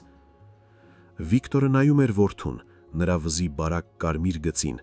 այն կնոջ սառը աչքերին, ում ինքը ժամանակին տրորել էր անգամ չհիշելով նրա անունը։ Նա հասկացավ, որ պարտվել է, իր ուժը, իր կապերը, իր ստեչկինը լիքը պահեստատուփով։ Այս ամենն անօգուտ էր կնոջ վճռականության դեմ։ Նա պատրաստ էր սպանել Կիրիլին և կաներ դա, եթե ինքը չենթարկվեր։ Կինը մահից չէր վախենում, իսկ ինքը վախենում էր վերապրել իր երեխային։ Վադիմը դանդաղ բացեց մատները, ծանր ատրճանակը խուլ թմփոցով ընկավ բետոնե հատակին, թաղանթի վրա։ Ձեռք չտաս նրան, շշնջաց բարոնը։ Նրա ձայնի մեջ այլևս սպառնալիք չկար, կար միայն կոտրված մարդու աղերսանք։ Անահիտը գլխով արեց։ Հրիր ատրճանակը և արի այստեղ, նստիր այն բազկաթոռին։ Նա նշտարով ցույց տվեց պատի մոտ դրված հին, բայց ամուր փայտե բազկաթոռը, որին ժապավենով ամրացված էին ձեռնաշղթաներ և գոտիներ։ Բարոնը ոտքով հրեց զենքը, այն թռավ մութ անկյունը, զրնգալով բետոնին։ Նա ծերունու պես օրորվելով մոտեցավ բազկաթոռին ու նստեց։ Նրա հայացքը չէր կտրվում որդուց։ Նա աղոթում էր բոլոր աստվածներին, որոնց չէր հավատում, որպեսի վիրաբուժի ձեռքը չդողա։ Թակարդը փակվեց։ Գայլն ինքը մտավ վանդակը, փակեց իր հետևից դուռը և տվեց բանալին որսորդին։ Ամենասարսափելի մահապատիժը ոչ թե մահն է, այլ իմաստից զրկված կյանքը։ Նկուղ, սոսնի ավանում։ Առավոտյան ժամը 5:30։ Անահիտը վերջապես հեռացավ Կիրիլից, բայց նշտարը նրա ձեռքում մնաց, որպես հիշեցում այն բանի, թե ով է այստեղ սահմանում կանոնները։ Նա մոտեցավ Վիկտորին, մի ձեռքով նա գործիքը պատրաստ վիճակում էր պահում, մյուսով կոշիկի կթով հրեց դեպի նրան հատակին ընկած ձեռնաշղթաները։ «Կապիր քեզ», հրամայեց նա, ձախ ձեռքը արմնկակալին, աջը ջերուցման խողովակին, այն կողքիդ է, բանալիները գցիր ինձ։ Վիկտորը ենթարկվեց։ Նրա մատները, որոնք սովոր էին բազմամիլիոնանոց պայմանագրեր ստորագրել և ձգանը քաշել, հիմա դողում էին կաթվածահարի պես։ Կողպեքը ճտտաց չոր տհաճ ձայնով, նա գցեց բանալիները հատակին։ Անահիտը դրանք ոտքով շպրտեց նկուղի հեռավոր անկյունը։ Այժմ նա անշարժացած էր։ Մեծն ու սարսափելի բարոնը, քաղաքի տերը, նստած էր հին փայտե բազկաթոռին, խաչված սեփական հնազանդությամբ։ Նրա կյանքը և նրա որդու կյանքը կախված էին բարակ պողպատե շեղբի ծայրից այն կնոջ ձեռքերում, ում ինքը փոշի էր համարում։ Անահիտը կանգնեց նրա դիմաց։ Դանդաղ հայացք չկտրելով նրա դեմքից նա քաշեց դիմակի կապերը, գործվածքն ընկավ, բացելով դեմքը։ Գունատ, հոգնած, սառը անկենթան գեղեցկությամբ գեղեցիկ։ Վիկտորն ագահորեն զննում էր նրա դիմագծերը։ Նա իր հիշողության մեջ փնտրում էր մրցակիցների, թշնամիների կանանց, նշանակալի որևէ մեկի, բայց նրա առջև կանգնած էր անծանոթուհի։ Դե, հարցրեց նա կամաց, ճանաչում ես, Վիկտոր։ Բարոնը տարուբերեց գլուխը։ Քրտինքը լցվում էր նրա աչքերը, մռմռացնում մաշկը։ Ես չեմ ճանաչում քեզ, բղավեց նա հուսահատությամբ։ Ես չգիտեմ ով է քեզ ուղարկել։ Լյուբերեցկիները, չեչենները, ով։ Անահիտը տխուր, հազիվ նկատելիորեն քմծից աղտվեց։ Ոչ ոք ինձ չի ուղարկել։ Ես ինքս եմ եկել։ Վերհիշիր, Վիկտոր, 2000 թվական, փետրվար, մայրուղի, սև ջիփը եւ այն աղջիկը, ում դու շպրտեցիր ձյան մեջ որպես օգտագործված անձեռոցիկ։ Բարոնը քարացավ։ Նրա ճակատը հատեց խորը կնճիռը, նա իր գլխում պտտում էր իր բուռն երիտասարդության հարյուրավոր դրվագներ։ Ուսանողուհին, անվստահ արտասանեց նա, այն շոքեբաղնիքից, որին մենք Անահիտ, ասաց նա։ Իմ անունը Անահիտ է։ Բարոնն անկեղծորեն զարմացավ։ Նրա ձայնի մեջ անգամ ինչ-որ վրդովմունքի նմանվող բան սահեց։ Դրա պատճառով, այն անգամվա պատճառով, դու ինչ է հիվանդ ես։ 5 տարի է անցել։ Ես քեզ փող կտայի, ես քեզ բնակարան կգնեի կենտրոնում։ Ինչի համար է այս կրկեսը։ Նա չէր հասկանում, անկեղծորեն չէր հասկանում։ Նրա կոորդինատային համակարգում մարդու կոտրված կյանքը պարզապես ցավալի անախորժություն էր, որը կարելի է լցնել փողով, ինչպես հրդեհը ջրով։ Անահիտը մոտ քաշեց բարձր բժշկական աթոռակն ու նստեց նրա դիմաց։ Նշտարը դրված էր նրա ծնկներին, փայլելով լամպի լույսի տակ։ Դու կարծում ես, թե ամեն ինչ կարելի է գնել, Վիկտոր, հարցրեց նա կամաց։ Դու կարծում ես, որ եթե 3 եկեղեցի ես կառուցել ու իտալական կոստյում հագել, ուրեմն արյունը լվացվեց։ Ես ոչ մեկի չեմ սպանել, բղավեց նա կծկվելով կապանքների մեջ։ Մենք պարզապես զվարճացանք։ Դու ողջ ես։ Ողջ եմ, առողջ եմ, օն, բժիշկ ես դարձել, փաթեթավորված, էլ ինչ չի հերիքում քեզ։ Ինձ չի հերիքում ես,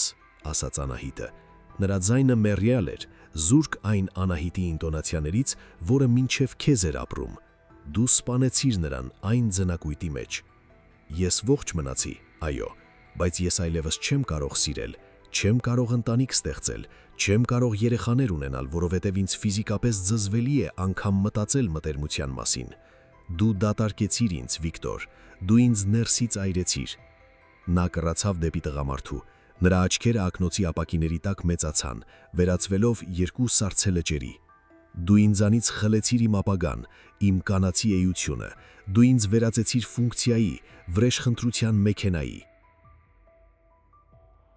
Եվ այսօր ես եկել եմ վերադարձնելու պարտքը տոկոսներով։ Բարոնը կուլ տվեց մածուցիկ թուխը։ Նա նայեց որդուն, որը պառկած էր սեղանին։ Ինչ, նրա շուրթերը դողացին։ Ինչ ես ուզում անել նրա հետ։ Ես ուզում եմ վերականգնել հավասարակշռությունը, հանգիստ բացատրեց Անահիտը։ Դու հպարտանում ես նրանով, որ տղամարդ ես, գող, տեր, արու։ Քեզ ու քո որդու պես արուներին պետք է կանգնեցնել։ Դուք կարծում եք, որ ձեր ուժը, ձեր տեստոստերոնը ձեզ իրավունք են տալիս վերցնել այն ամենը, ինչ կցանկանաք, կոտրել ուրիշների ճակատագրերը հանուր զվարճանքի։ Նա վերցրեց նշտարը, պտտեց այն մատների արանքում։ Ես ձեզանից կխլեմ այդ ուժը, Վիկտոր, երկուսի դտել։ Ես այնպես կանեմ, որ դուք այլևս երբեք, լսում ես, երբեք չեք կարողանա ոչ մեկին նեղացնել եւ երբեք չեք կարողանա շարունակել ձեր սերունդը։ Ձեր փտած դինաստիան կավարտվի այստեղ, այս նկուղում։ Ոչ, բղավեց բարոնը, քաշելով ձեռնաշղթաներն այնպես, որ մետաղը խրվեց դաստակի մեջ մինչև ոսկորը։ Չհամարցակվես, սպանիր ինձ, սպանիր, բայց ձեռք չտաս տղային, նա դեռ տղա է։ Նա տղա չէ, նա քո նմանակն է, կտրեց Անահիտը։ Ես նրան ակումբում տեսա, նա ճիշտ քեզ պես է։ 1 տարի անց նա ինչ-որ մեկի հետ կաներ նույնը, ինչ դու արեցիր ինձ հետ։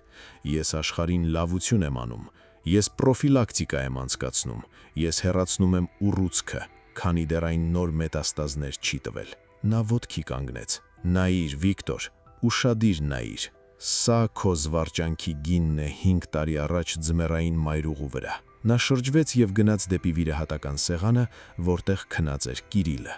Բարոնը ոռնաց։ Դա թաքարդն ընկած գազանի ոչ մարդկային, արգանդային ոռնոց էր, որը տեսնում է, թե ինչպես են դանակը բարձրացնում իր ձագի վրա եւ չի կարող ոչինչ անել։ Բայց Անահիտը ետ չնայեց։ Նա մոտեցավ գործիքների սեղանիկին եւ վերցրեց անզգայացնող դեղով լիներ արկիչը։ Մահը սպանում է մարդուն, իսկ անզորությունը սպանում է հոգին։ Նկուղ Սոսնի ավանում։ Առավոտյան ժամը 5:40։ Անահիտը շրջվեց բղավող Վիկտորից։ Նրա համար նա դադարել էր գոյություն ունենալ որպես անձնավորություն։ Այժմ նա պարզապես վկա էր հանդիսատես առաջին շարքում սեփական հպարտության մահապատժի։ Նա մոտեցավ մետաղական սեղանիկին։ Նրա շարժումները հանգիստ էին առօրեական, ասես նա պատրաստվում էր թարախապալար բացել, ոչ թե ոչնչացնել երկու տղամարդու ճակատագիր։ Նա վերցրեց ներարկիչը, ամպուլայից քաշեց թափանցիկ հեղուկը, բաց թողեց օդը։ Բարակ շիթը հարվածեց նկուղի ցածր առաստաղին։ «Ինչ է դա», խրխրաց բարոնը։ Նա դադարել էր քաշքշվել, ֆիզիկական ուժերը լքել էին նրան, իրենց տեղը զիջելով կպչուն պարալիզացնող սարսափին։ «Թույն, դու կսպանես նրան»։ «Ինչու»։ Զարմացավ Անահիտը չշրջվելով։ «Ես արդեն ասացի, ես բժիշկ եմ, ես երդում եմ տվել, ես կյանք չեմ խլում, ես այն ուղղում եմ»։ Նա մոտեցավ Կիրիլին։ Երիտասարդը քնած էր խորը նարկոզային քնով։ Նրա կուրծքը հավասարաչափ բարձրանում ու իջնում էր։ Նա երիտասարդ էր, գեղեցիկ եւ բացարձակապես անպաշտպան իր ձեռքերում եղած պողպատի դիմաց։ Անահիտը սրբեց ապագա վիրահատության տեղը սպիրտով։ Էթանոլի հոտը խառնվեց խոնավության ու բորբոսի հոտի հետ։ «Սա տեղային անզգայացում է», բացատրեց նա բժշկական ինստիտուտի դասախոսի տոնով։ Նրան ֆիզիկապես ցավոտ չի լինի։ Մարմինը կլավանա 2 շաբաթից, սպիները կմնան փոքր, կոսմետիկ, բայց ահա էությունը կփոխվի ընդմիշտ։ Նա մի քանի ներարկում արեց, արագ, հստակ, պրոֆեսիոնալ։ Վիկտորը նայում էր դրան առանց թարթելու։ Նրա դեմքով արցունքներ էին հոսում խառնվելով քրթինքին, կատելով վերնաշապիկի օձիքին։ «Անի», շշնջաց նա կոտրելով ձայնը։ «Անուշիկ, լսիր, ես ամեն ինչ հասկացա, ես մեղավոր եմ, ես, լսում ես, պատժիր ինձ, կտրիր իմ ձեռքը, հանի հաչքս»։ Բայց նա դեռ տղա է, նա պիտի ապրի, ինչպես է նա ապրելու առանց դրա, նա կատի ինձ։ Անահիտը քարացավ։ Նշտարը կախվեց օդում։ Նա դանդաղ շրջվեց դեպի Վիկտորը։ Նրա աչքերում մի վայրկյան փայլատակեց էնտոմոլոգի հետաքրքրության նման մի բան, որն ուսումնասիրում է բզեղին։ «Իսկ ինչպես էի ապրում ես», հարցրեց նա կամաց։ «Ինչպես էի ապրում ես, երբ դու ու քո շները ինձ վերածեցիք մսի կտորի ճամփեզրին։ Ես նույնպես երեխա էի, Վիկտոր, ես 20 տարեկան էի, ես ընտանիք էի ուզում, երեխան էր։ Դու ինձանից խլեցիր այդ իրավունքը»։ Նա ընդհուպ մոտեցավ Վիկտորին։ «Քո որդին քո ամենաթողության գենի կրողն է, բռնության գենի կրողը։ Դու ինքդ ասացիր դինաստիա։ Դու ուզում ես, որ նա շարունակի քո գործը, որ նա նույնպես վերցնի այն ամենը, ինչ կցանկանա եւ կոտրի ուրիշների կյանքերը»։ Նա տարուբերեց գլուխը։ «Ես կթողնեմ ախտորոշումը, Վիկտոր։ Դա սոցիալական պաթոլոգիա է, եւ այն բուժվում է միայն ռադիկալ, վիրահատական ճանապարհով։ Ես ընդհատում եմ շղթան։ Կիրիլը երեխաներ չի ունենա, դու թոռներ չես ունենա, քո դինաստիան կավարտվի այս սեղանին։ Ես կսպանեմ քեզ», ոռնաց բարոնը, նորից փորձելով պոկել ձեռնաշղթաները։ «Ես կգտնեմ քեզ»։ «Չես գտնի», հանգիստ պատասխանեց Անահիտը։ «Իսկ նույնիսկ եթե գտնես, քեզ մեկ կլինի։ Այն բանից հետո, ինչ հիմա կտեսնես, դու ինքդ մահանալ կցանկանաս, բայց դու կապրես հանուն նրա։ Դու կնայես, թե ինչպես է նա վերածվում ստվերի, ինչպես է ծերանում տղամարդ չդառնալով։ Սա էլ հենց իմ վրեժն է»։ Նա վերադարձավ վիրահատական սեղանի մոտ, ուղղեց լամպը։ Լույսն արտացոլվեց շեղբի վրա։ «Նայիր, բարոն, նայիր եւ հիշիր»։ Նա բարձրացրեց ձեռքը։ Վիկտորը բղավեց։ Նա ամբողջ ուժով խփեց աչքերը, մինչև գունավոր շրջանակներ հայտնվեցին, փորձելով թաքնվել սեփական վախի խավարում։ Բայց նա չէր կարող փակել ականջները։ Նկուղի լռության մեջ յուրաքանչյուր հնչյուն թվում էր խլացուցիչ, հարյուրավոր անգամներ ուժեղացված, մետաղի զնգոց, գործիք, որը դրվում է սկուտեղի մեջ, ստերիլ անձեռոցիկի խշխշոց, որդու ծանր խռպոտ շնչառություն նարկոզի տակ եւ Անահիտի հանգիստ գործնական ձայնը, ով մեկնաբանում էր իր գործողություններն ինքն իր համար։ Կտրվածք, արյունականգ, անոթները կոագուլացված են, սերմնալար, բարոնը ոռնաց։ Նա բազկաթոռի մեջ տպրտում էր ինչպես բռնված ձուկը սառույցի վրա։ Ձեռնաշղթաները խրվում էին դաստակի մեջ, մաշկը մինչև միս պոկելով, բայց նա ֆիզիկական ցավ չէր զգում։ Նրան պատռում էր ֆանտոմային ցավը, ապագայի կորստի ցավը։ «Դադարեցրու», բղավում էր նա, խեղդվելով թքից։ «Բավական է, ես քեզ կտամ ամեն ինչ, բնակարաններ, հաշիվներ Շվեյցարիայում, գործարաններ, կանգ առ, աղերսում եմ»։ Արդեն ուշ է։ Անահիտի ձայնը հավասար էր, ինչպես հանգուցյալի կարդիոմոնիտորի գիծը։ Գործընթացն անդառնալի է, մենք հեռացնում ենք խնդիրը։ Նորից մետաղ զնգաց, ինչ-որ փափուկ բան ընկավ բժշկական սկուտեղի մեջ։ Այդ պահին Կիրիլը սեղանի վրա ցնցվեց, խորը քնի միջով, նարկոզի միջով նրա մարմինը զգաց կորուստը։ Նա ցածր արգանդային տնքոց արձակեց։ Այդ տնքոցը վերջնականապես կոտրեց բարոնին։ Նա դադարեցրեց բղավել։ Նա թուլացավ բազկաթոռի մեջ, գլուխը կախելով կրծքին։ Նրա ուսերը դողում էին։ Մեծն Վիկտոր Ռոմանովը վերածվեց զառամյալ ձերունու այս 15 րոպեի ընթացքում։ «Ինչի համար», շշնջաց նա հատակին։ «Նա իմ որդին է, իմ արյունը»։ «Քո որդին էր», ուղեց Անահիտը, չկտրվելով աշխատանքից։ «Այժմ նա պարզապես մարդ է, առանց ագրեսիայի, առանց տեստոստերոնի, առանց ամբիցիաների, առանց այն ապագայի, որը դու նկարել էիր նրա համար»։ Նա աշխատեց եւս 20 րոպե, կարեր դրեց, մշակեց վիրահատական դաշտը, վիրակապեց։ Նա անում էր դա կոկիկ պրոֆեսիոնալ կերպով, որպեսզի կոպիտ սպիներ չմնան։ Նա արտաքին այլանդակություն չէր ուզում, նա ուզում էր ներքին դատարկություն։ «Պատրաստ է», ասաց նա վերջապես։ Անահիտը հանեց արունոտ զառնոցները եւ նետեց B դասի թափոնների դույլը։ Նա մոտեցավ լվացարանին։ Տաշտի վրա ամրացված ջրով լի տարա կար եւ սկսեց լվանալ ձեռքերը, մանրակրկիտ օճառելով յուրաքանչյուր մատը։ Վիկտորը դժվարությամբ բարձրացրեց կնուխը։ Նա նայեց սեղանին։ Կիրիլը պառկած էր անշարժ։ Նրա ազդրերին, ձյունաճերմակ վիրակապի վրայից, երևում էր յոդի փոքրիկ բիծ։ Արտաքուստ գրեթե ոչինչ չէր փոխվել։ Նա էլի նույնքան երիտասարդ էր ու գեղեցիկ, բայց բարոնը գիտեր, այնտեղ վիրակապերի տակ այլևս ոչինչ չկա։ Նրա հպարտությունը, նրա ժառոնգորթը, նրա անմահությունը, այս ամենը կտրվել ու նետվել էր աղբամանը։ «Նա կապրի», ասաց Անահիտը, ձեռքերը սրբելով թղթե սրբիչով։ «Նորմալ կապրի»։ Հորմոնալ ֆոնը կփոխվի իհարկե, նա կդառնա ավելի մեղմ, ավելի հանգիստ, մի փոքր կգիրանա, ձայնը կբարձրանա, մարմնի մազերը կնոսրանան, փոխարենը նա երբեք կին չի բռնաբարի եւ երբեք որդի չի դաստիարակի քո պատկերով եւ նմանությամբ։ Նա մոտեցավ Վիկտորին։ «Դինաստիա իր ուզում, բարոն, ուզում էիր, որ Ռոմանովների ազգանունը որոտա դարերում, այն կմեռնի նրա հետ միասին։ Կիրիլը վերջինն է տոհմից, էվոլյուցիայի փակուղային ճյուղ»։ Վիկտորը նայում էր նրան ատելությամբ, որը խառնված էր կենդանական սարսափի հետ։ Նա հասկացավ, որ կինն արել է մի բան, որն ավելի սարսափելի է, քան սպանությունը։ Նա թողել էր նրան կենդանի, շնչող հիշեցում իր մեղքերի մասին։ Ամեն օր նայելով որդուն, նա կտեսնի այս նկուղը եւ այս սեղանը։ «Դու սատանա ես», խրխրաց նա։ Անահիտը ժպտաց։ Ժպիտը սառն էր, բայց անկեղծ։ «Ոչ, Վիկտոր, ես պարզապես անտառի սանիթարն եմ»։ Նա սեղանիկից վերցրեց նոր ներարկիչը, բացեց փաթեթավորումը բնորոշ ճռոցով, քաշեց անզգայացնողը։ «Իսկ հիմա, Վիկտոր Պետրովիչ, ձեր հերթն է»։ Բարոնը ցնցվեց։ «Անարդար կլինի, եթե որդին տուժի մենակ», ասաց նա մոտենալով նրան։ «Հայրը պետք է կիսի ընտանիքի ճակատագիրը։ Չէ՞ որ հենց սրան էիր դու նրան սովորեցնում։ Մենք թիմ ենք։ Դե ուրեմն թիմ եղեք մինչև վերջ։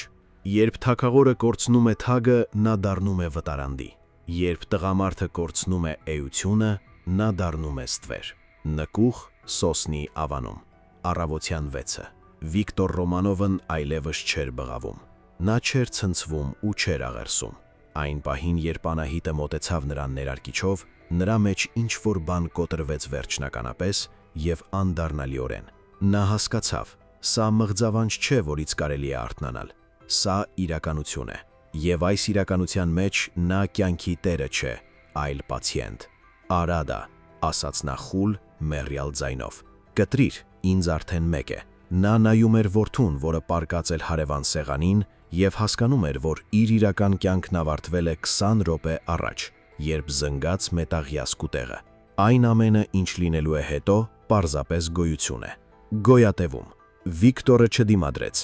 Երբ ասեղը մտավ ուսի մեջ, նա անգամ չսարսռաց։ Դեղամիջոցն ազդեց արագ։ Շրջապատող աշխարհը սկսեց կորցնել հստակությունը։ Առարկաների ուրվագծերը լղոզվում էին, ձայները դարձան բամբակե։ Հեռավոր, ասես նա սուզվում էր ջրի տակ։ Վախը, որը պատռում էր նրան վերջին կես ժամվա ընթացքում, հանկարծ նահանջեց, իր տեղը զիջելով ծանր գորշ անտարբերությանը։ Անահիտը նազատեց նրա ձեռքերը ձեռնաշղթաներից, բայց անմիջապես պրոֆեսիոնալ ու կոշտ կերպով ամրացրեց դրանք գոտիներով բասկաթոռի արմնկալալները։ Այժմ նա ֆիքսված էր նույնքան հուսալի, որքան Կիրիլը, պարզապես կիսանստած դիրքով։ «Նայիր որդուդ, Վիկտոր», ասաց նա լամպն ավելի մոտ քաշելով։ Լույսը հարվածեց նրա դեմքին, բայց նա չկկոցեց աչքերը։ «Նայիր, սա վերջին բանն է, որ դու կտեսնես որպես տղամարդ»։ Վիկտորը նայում էր, Կիրիլը քնած էր։ Նրա դեմքը գունատ էր, հանգիստ, գրեթե մանկական։ Նա չգիտեր, որ կարթնանա ուրիշ մարդ։ Անահիտն մոտեցավ։ Այս անգամ նա լուռ էր աշխատում։ Ոչ մի դասախոսություն, ոչ մի մեկնաբանություն ախտորոշումների վերաբերյալ։ Միայն ձեռնոցների խշխշոց, պողպատե զնգոց և սպիրտի հոտ։ Վիկտորը զգում էր հպումները, բայց դրանք օտար էին, ասես տեղի էին ունենում ինչ-որ ուրիշ մեկի հետ։ Տեղային անզգայացումը մարմնի ստորին մասավերացել էր փայտի կտորի։ Նա գիտեր ինչ է կատարվում։ Նա հասկանում էր վիրաբույժի յուրաքանչյուր շարժումը։ Նա գիտեր, որ հենց հիմա, վայրկյան առ վայրկյան, կինն իրենից կտրում է իր էությունը, իր ագրեսիան, իր իշխանատենչությունը, իր արուությունը, որով ինքն այդքան պարծենում էր ողջ կյանքում։ Բայց նրան մեկ էր։ Նրա ներսում առաջացել էր դատարկություն, այն նույն սև խոռոչը, որի մասին խոսում էր Անահիտը։ Այն վրա էր հասել ավելի շուտ, քան նշտարը դիպչեց մաշկին։ Այն վրա էր հասել այն պահին, երբ նա տեսավ վիրակապերը որդու վրա։ «Թող կտրի», թույլ մտածեց նա, նայելով թաղանթով պատված առաստաղին։ «Թող տանի ամեն ինչ։ Ես արժանի եմ, ես չպահպանեցի»։ Նրա աչքերի առաջ լողում էին 90-ականների պատկերները, արյունալի ստրելկաներ, բաղնիքներ աղջիկներով, մրցակիցներ, որոնց նա գլորում էր բետոնի տակ, փողեր, որոնք նա հաշվում էր պարկերով, իշխանություն, որից գլուխ էր պտտվում։ Այս ամենը հանկարծ նրան թվաց այնքան մանր, այնքան կեղտոտ և բացարձակապես անիմաստ։ Ինչի համար։ Հանուն այս նկուղի։ Հանուն նրա, որ կյանքն ավարտի ներքինի դարձած հին փայտե բասկաթոռի մեջ, նայելով խեղված միակ որդուն։ Անահիտի ձայնը լսվեց ասես խորը ջրհորից։ Նա ուղղվեց,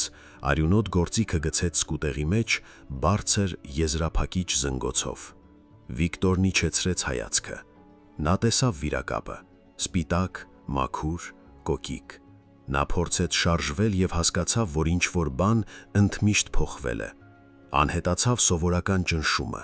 անհետացավ ծանրությունը։ Ֆիզիկապես նա թեթևացավ մի քանի տասնյակ գրամով, բայց հոգեպես նա զգաց, ասես իր վրա փուլ եկավ 1000 տոննա քաշով բետոնե սալաքար։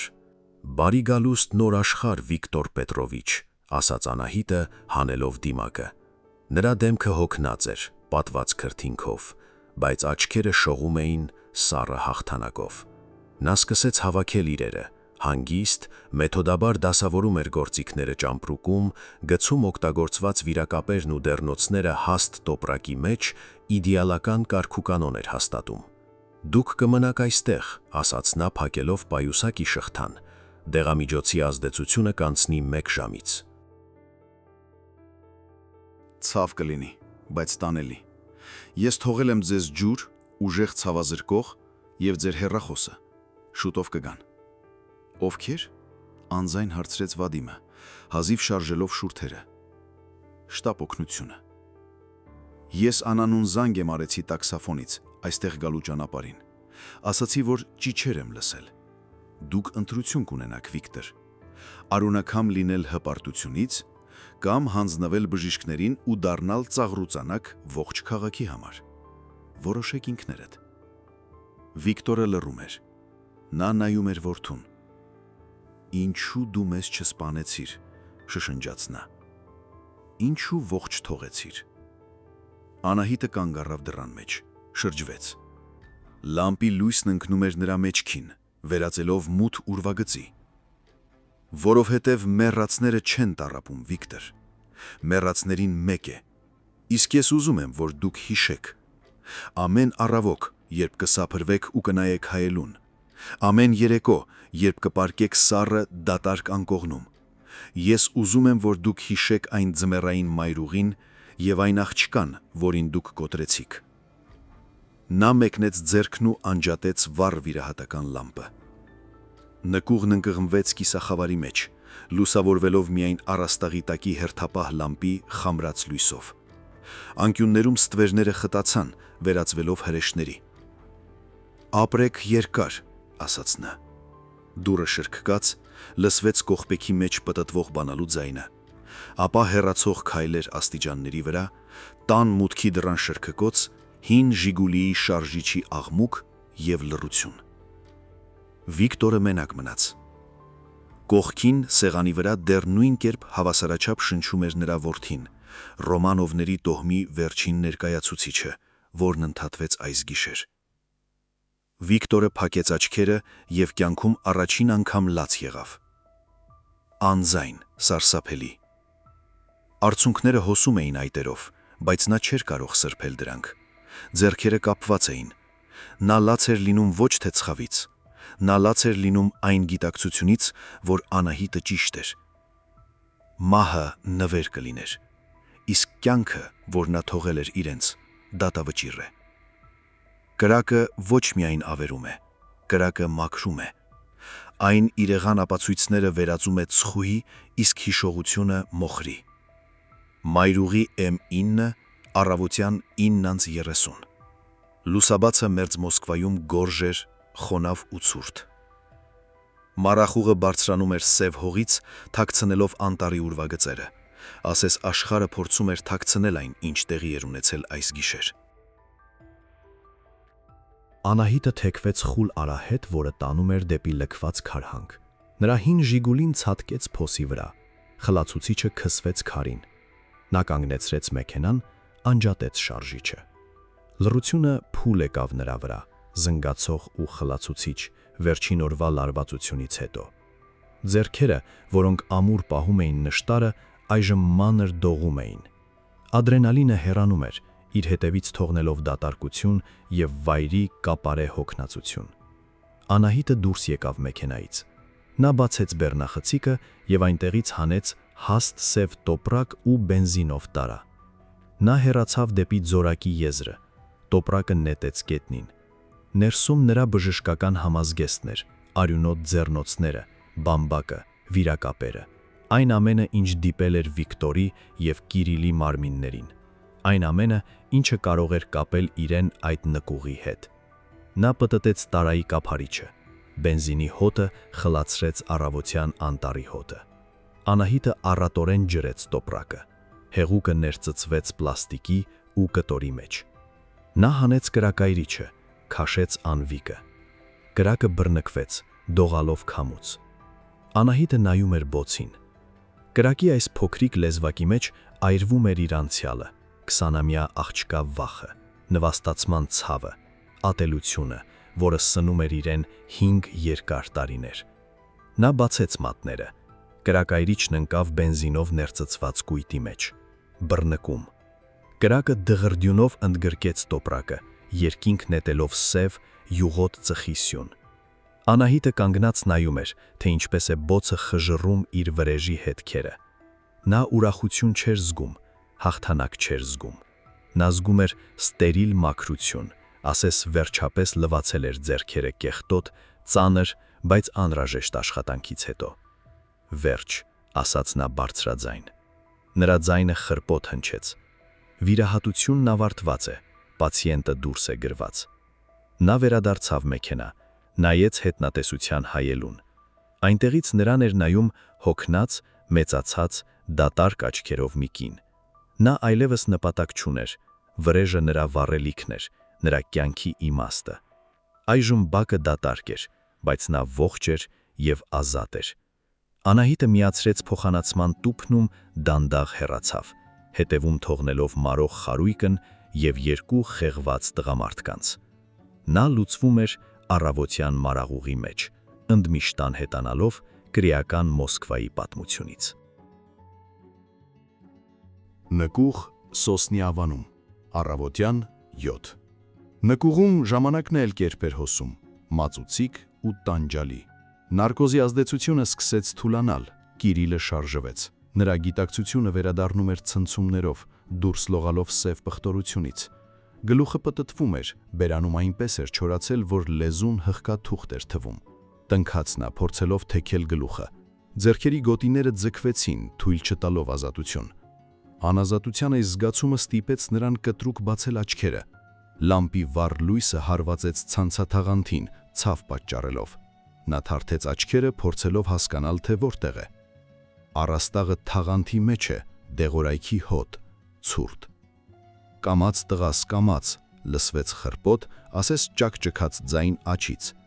Կիրիլը դժվարությամբ շրջեց գլուխը։ Կողքի բազկաթոռին, գոտիներով կապված, նստած էր իր հայրը։ Բայց սա այն բարոնը չէր, որին ճանաչում էր Կիրիլը, ոչ ամենազոր կյանքի տերը թանկարժեք կոստյումով։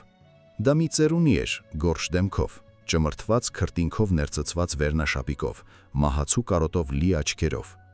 «Պապա», շշնջաց Կիրիլը, ձայնը թույլ էր։ «Պապ, ինչու ենք մենք կապված, որտեղ ենք մենք»։ Վիկտորը չպատասխանեց,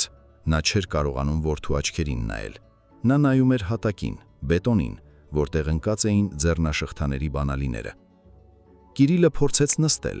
կտրուկ շարժումն արձագանքեց տարօրինակ զգացողությամբ որովայնի ստորին հատվածում։ Ոչ թե ցավով,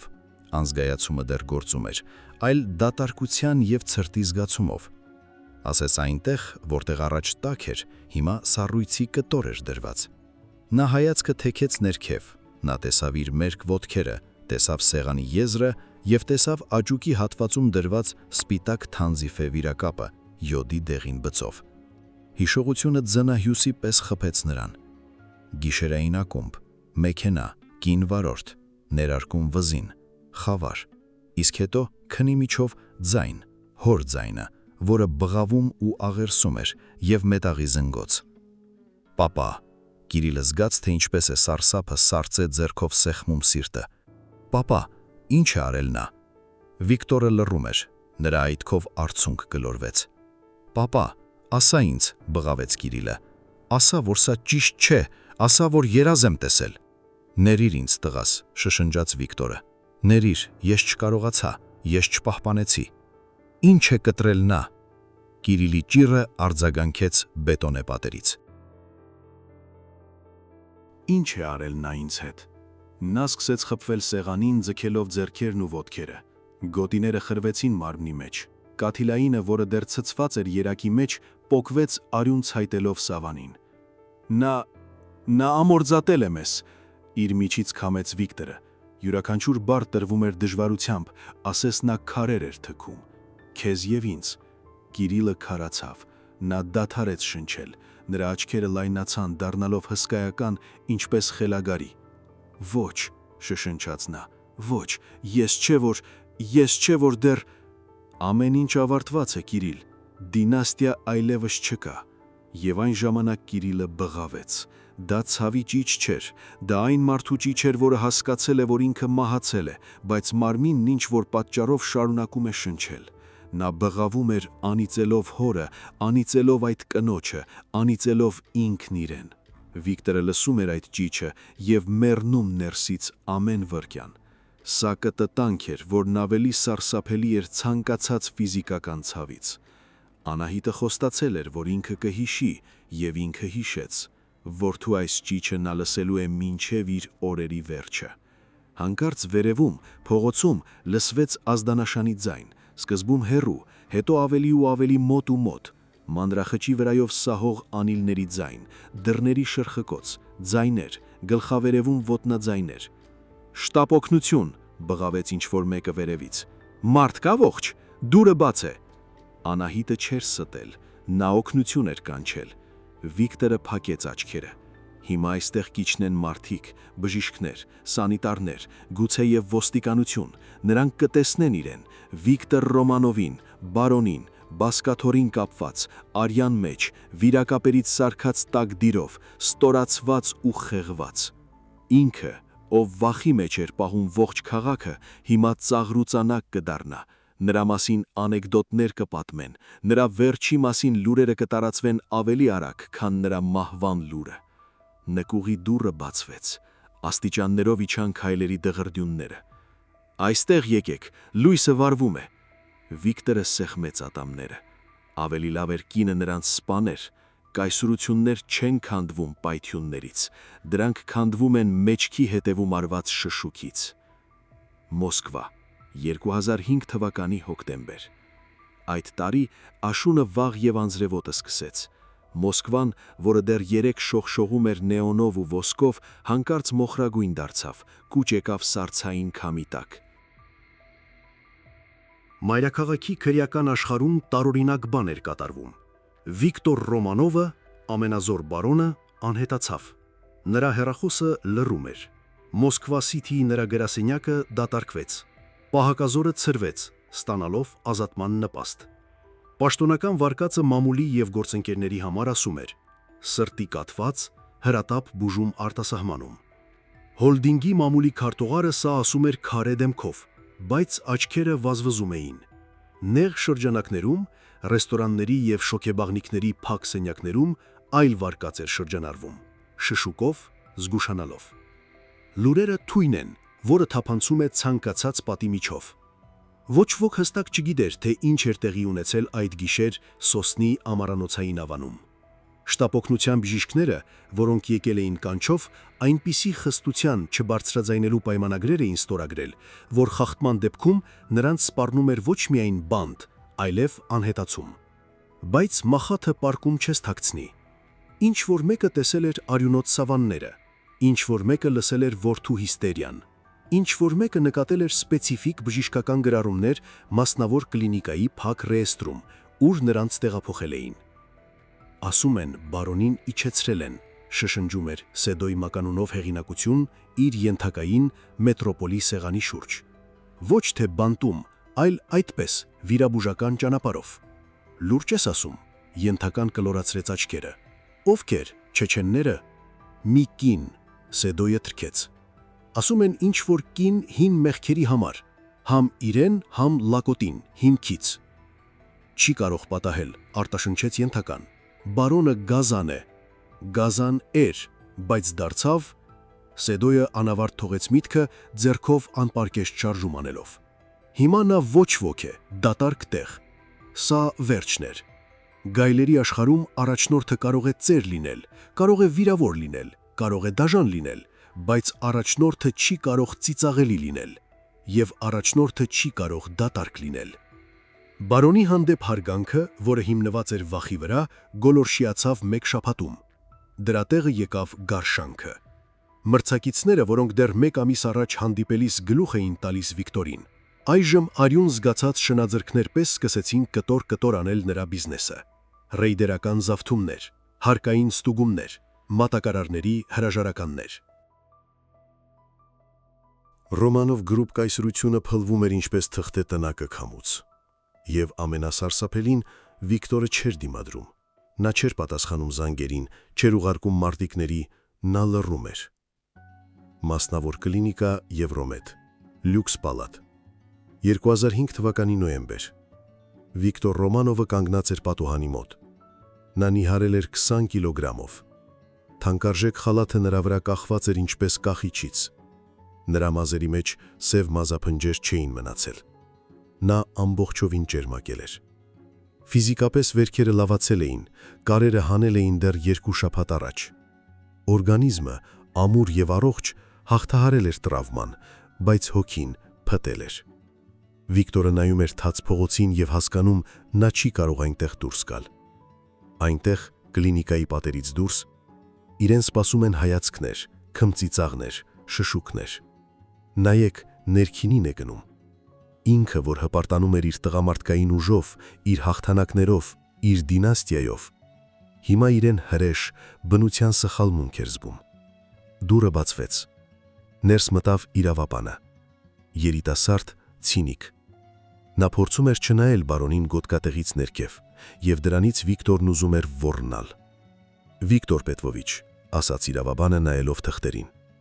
Առևտրային կենտրոնների վաճառքի գործարքը փակված է։ Գինը իհարկե շուկայականից 2 անգամ ցածր է, բայց հաշվի առնելով հրատապությունը, թքած ունեմ, ընդհատեց նրան Վիկտորը։ Նրա ձայնը դարձել էր ջեռացող, ծերունական։ Փողերը փոխանցել են։ Այո, օֆշորային հաշվին։ Իսկ տունը, բնակարանը, ամեն ինչ վաճառված է։ Գնորդներն արագ գտնվեցին։ Լավ։ Վիկտորը շրջվեց դեպի իրավաբանը։ Ալթայի փաստաթղթերը պատրաստ են։ Այո։ Տուն Ույմոնյան հովտում։ Խուլ տեղ, ինչպես եւ խնդրել էիք։ Մինչև մոտակա գյուղ 50 կիլոմետր է։ Հոսանք չկա։ Միայն գեներատոր է։ Կապ չկա։ Հողաթիռի հրապարակը հին է, բայց նստել հնարավոր է։ Վիկտոր Պետրովիչ, դուք համոզված եք։ Դա աքսոր է։ Դա աքսոր չէ, ասաց բարոնը նայելով դատարկությանը։ Դա մենաստան է։ Նա ստորագրեց փաստաթղթերը դողացող ձեռքով։ Վերցրեք որդուս հարավան պալատից, մենք մեկնում ենք այս գիշեր։ Փոքր ավիացիայի օդանավակայան։ Կեսգիշեր։ Մասնավոր ինքնաթիռը պատրաստում էին թռիչքի։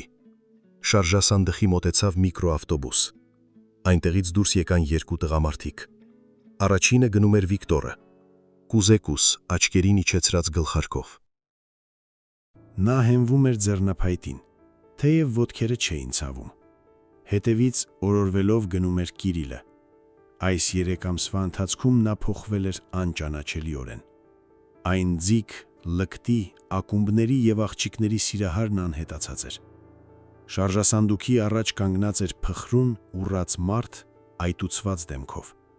Նրա մաշկը դարձել էր գունատ ու փափուկ։ Դեմքին մազերն այլևս չէին աճում։ Վիրահատության հետևանքով առաջացած հորմոնալ խանգարումը սկսել էր իր կործանարար աշխատանքը։ Կիրիլը նայում էր իր առաջ, դատարկ, ձկան հայացքով։ Նրան մեկ էր։ Նրա կյանքում այլևս ցանկություններ չկային։ Ագրեսիա չկար, ամբիցիաներ չկային։ Անահիտը ճիշտ էր։ Նա դարձավ պարզապես առանց սեռի մարդ, առանց ապագայի։ Նրանք բարձրացան ինքնաթիռ լուր։ Ոչ ոք չէր ճանապարհում նրանց։ Ոչ ընկերներ, ոչ գործընկերներ, ոչ կանայք։ Միայն նոյեմբերյան սառը քամին էր սուլում տուրբինների մեջ։ Ինքնաթիռը մռնչաց ու կտրվեց գետնից, տանելով Ռոմանովների տոհմի վերջին ներկայացուցիչներին հեռու այն քաղաքից, որը նրանք երբևէ իրենցն էին համարում։ Մոսկվան ներքևում շողշողում էր միլիոնավոր լույսերով։ Նրան թքած ուներ 2 կոտրված տղամարդկանց վրա։ Քաղաքն արդեն մոռացել էր նրանց անունները։ Քաղաքը մարսեց նրանց ու թքեց։ Վիկտորը նայում էր լուսանցույցից։ Նա հիշում էր այն գիշերը եւ Անահիտի դեմքը։ Մեռածները չեն տառապում, Վիկտոր, իսկ դուք կապրեք։ Նա պարզվեց ամենադաժան դահիճը պատմության մեջ։ Նա նրանց կյանք նվիրեց։ Կյանք, որն ամեն առավոտ նրանց հիշեցնելու է այն մասին, թե ովքեր են իրենք։ 2 ներքինի, որոնք փախչում են աշխարհի ծայրը, իրենց խայտարակությունը հավերժական ձյուների մեջ թաքցնելու համար։ Վրեժն այն չէ, երբ դու սպանում ես թշնամուդ։ Այն է, երբ դու ստիպում ես նրան ապրել այն կյանքով, որն ինքն արհամարում էր։ Լեռնային Ալթայ, Ույմոնյան հովիտ, 2008 թվականի ձմեռ։ Անցել է 3 տարի մերձ մոսկովյան նկուղի այն գիշերից։ Այստեղ խուլ կիրճում, ուր ձմռանը կարելի է հասնել միայն ձյունագնացով, կանգնած էր մի պինդ ամուր գերանակապտուն բարձր ցանկապատի հետևում։ Տեղի բնակիչները, հնավատներն ու հորսոկները շրջամփում էին այս տունը։ Նրանք տան բնակիչներին վանակներ էին անվանում։ Տարօրինակ մարդիկ են, չեն խմում, չեն որսում, կանանց հետ չեն շփվում, մենակյաց են ապրում։ Դրսում ճարճատուն սառնամանիք էր, Վիկտոր Ռոմանովը դուրս եկավ պատշգամբ փայտ կոտրելու համար։ Նա ընդամենը 53 տարեկան էր, բայց 70-ի տեսք ուներ։ Նա գուզ էր, չորացած։ Նրա դեմքն ակոսել էին խորը կնճիրները, իսկ աչքերում բնակություն էր հաստատել հավերժական, քարացած տխրությունը։ Նա վերցրեց կացինը, հարված, եւս մեկ հարված։ Ֆիզիկական աշխատանքը միակ բանն էր, որ փրկում էր նրան խելագարությունից։ Երբ մկանները ցավում էին հոգնածությունից, մտքերն անցյալի մասին նահանջում էին։ Տան դուռը ճռռաց։ Պատշգամբ դուրս եկավ Կիրիլը։ «Պապ», ձայն տվեց նա, «թեյը պատրաստ է, արի տաքացիր»։ Վիկտորը ցնցվեց։ Անգամ 3 տարի անց նա չէր կարողանում ընտելանալ այս ձայնին։ Նախկինում որդու ձայնը լկտի էր, զնգուն, բարիտոն։ Հիմա այն դարձել էր բարձր, կոտրվող եւ ինչ-որ դղրդացող։ Վիկտորը շրջվեց ու նայեց որդուն։ Անահիտը չէր ստել, նա ճիշտ ախտորոշում էր դրել։ Նրա դիմաց ոչ թե տղամարդ էր կանգնած, նրա դիմաց միջին սեռի էակ էր։ Կիրիլը շատ էր կիրացել։ Նրա կազմվածքը տարալուծվել էր, դառնալով փխրուն եւ կանացի, լայն կոնքեր, թեկուսեր, փափուկ փոր։ Դեմքը դարձել էր այտուցված, հարթ ինչպես բլիթ։ Դեմքին մազեր այլևս չէին աճում։ Հորմոնալ ֆոնը, զրկված տեստոստերոնից, ամբողջությամբ վերակառուցել էր օրգանիզմը։ Կիրիլը փաթաթվել էր աղվամազե գլխաշորով բաճկոնի վրայից։ Նա վախենում էր ցրտից։ Նա դարձել էր լացկան, նեղացկոտ ու միանգամայն պասիվ։ Նրա մեջ ոչինչ չէր մնացել այն գիշատչից, որը ժամանակին տեցում էր մարդկանց ակումբներում եւ իրեն աշխարհի թագավոր էր համարում։ «Գալիս եմ», մրթմրթաց Վիկտորը, փախցնելով աչքերը։ Նրան ամոթ էր ու ցավոտ նայել որդուն։ Նրանք նստած էին խոհանոցում, տկտկում էր ժամացույցը, ճարճատում էր վառարանը։ Կիրիլը թե էր խմում մուրաբայով, կոկիկ ճկույթը տնկելով։ Նրա շարժումները դարձել էին սահուն, դանդաղեցված։ «Ես ահա մտածում եմ, պապ», ասաց նա բուլկու վրա կարագ քսելով։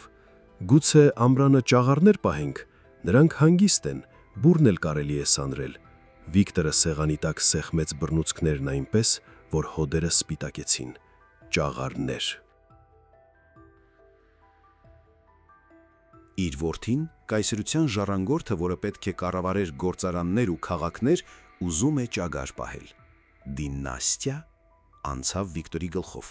Ահա այն իմ դինաստիան, փակուղի։ Նա նայում էր Կիրիլին եւ տեսնում էր ոչ թե որդուն, այլ կենթանի հուշարձան իր մեղքին։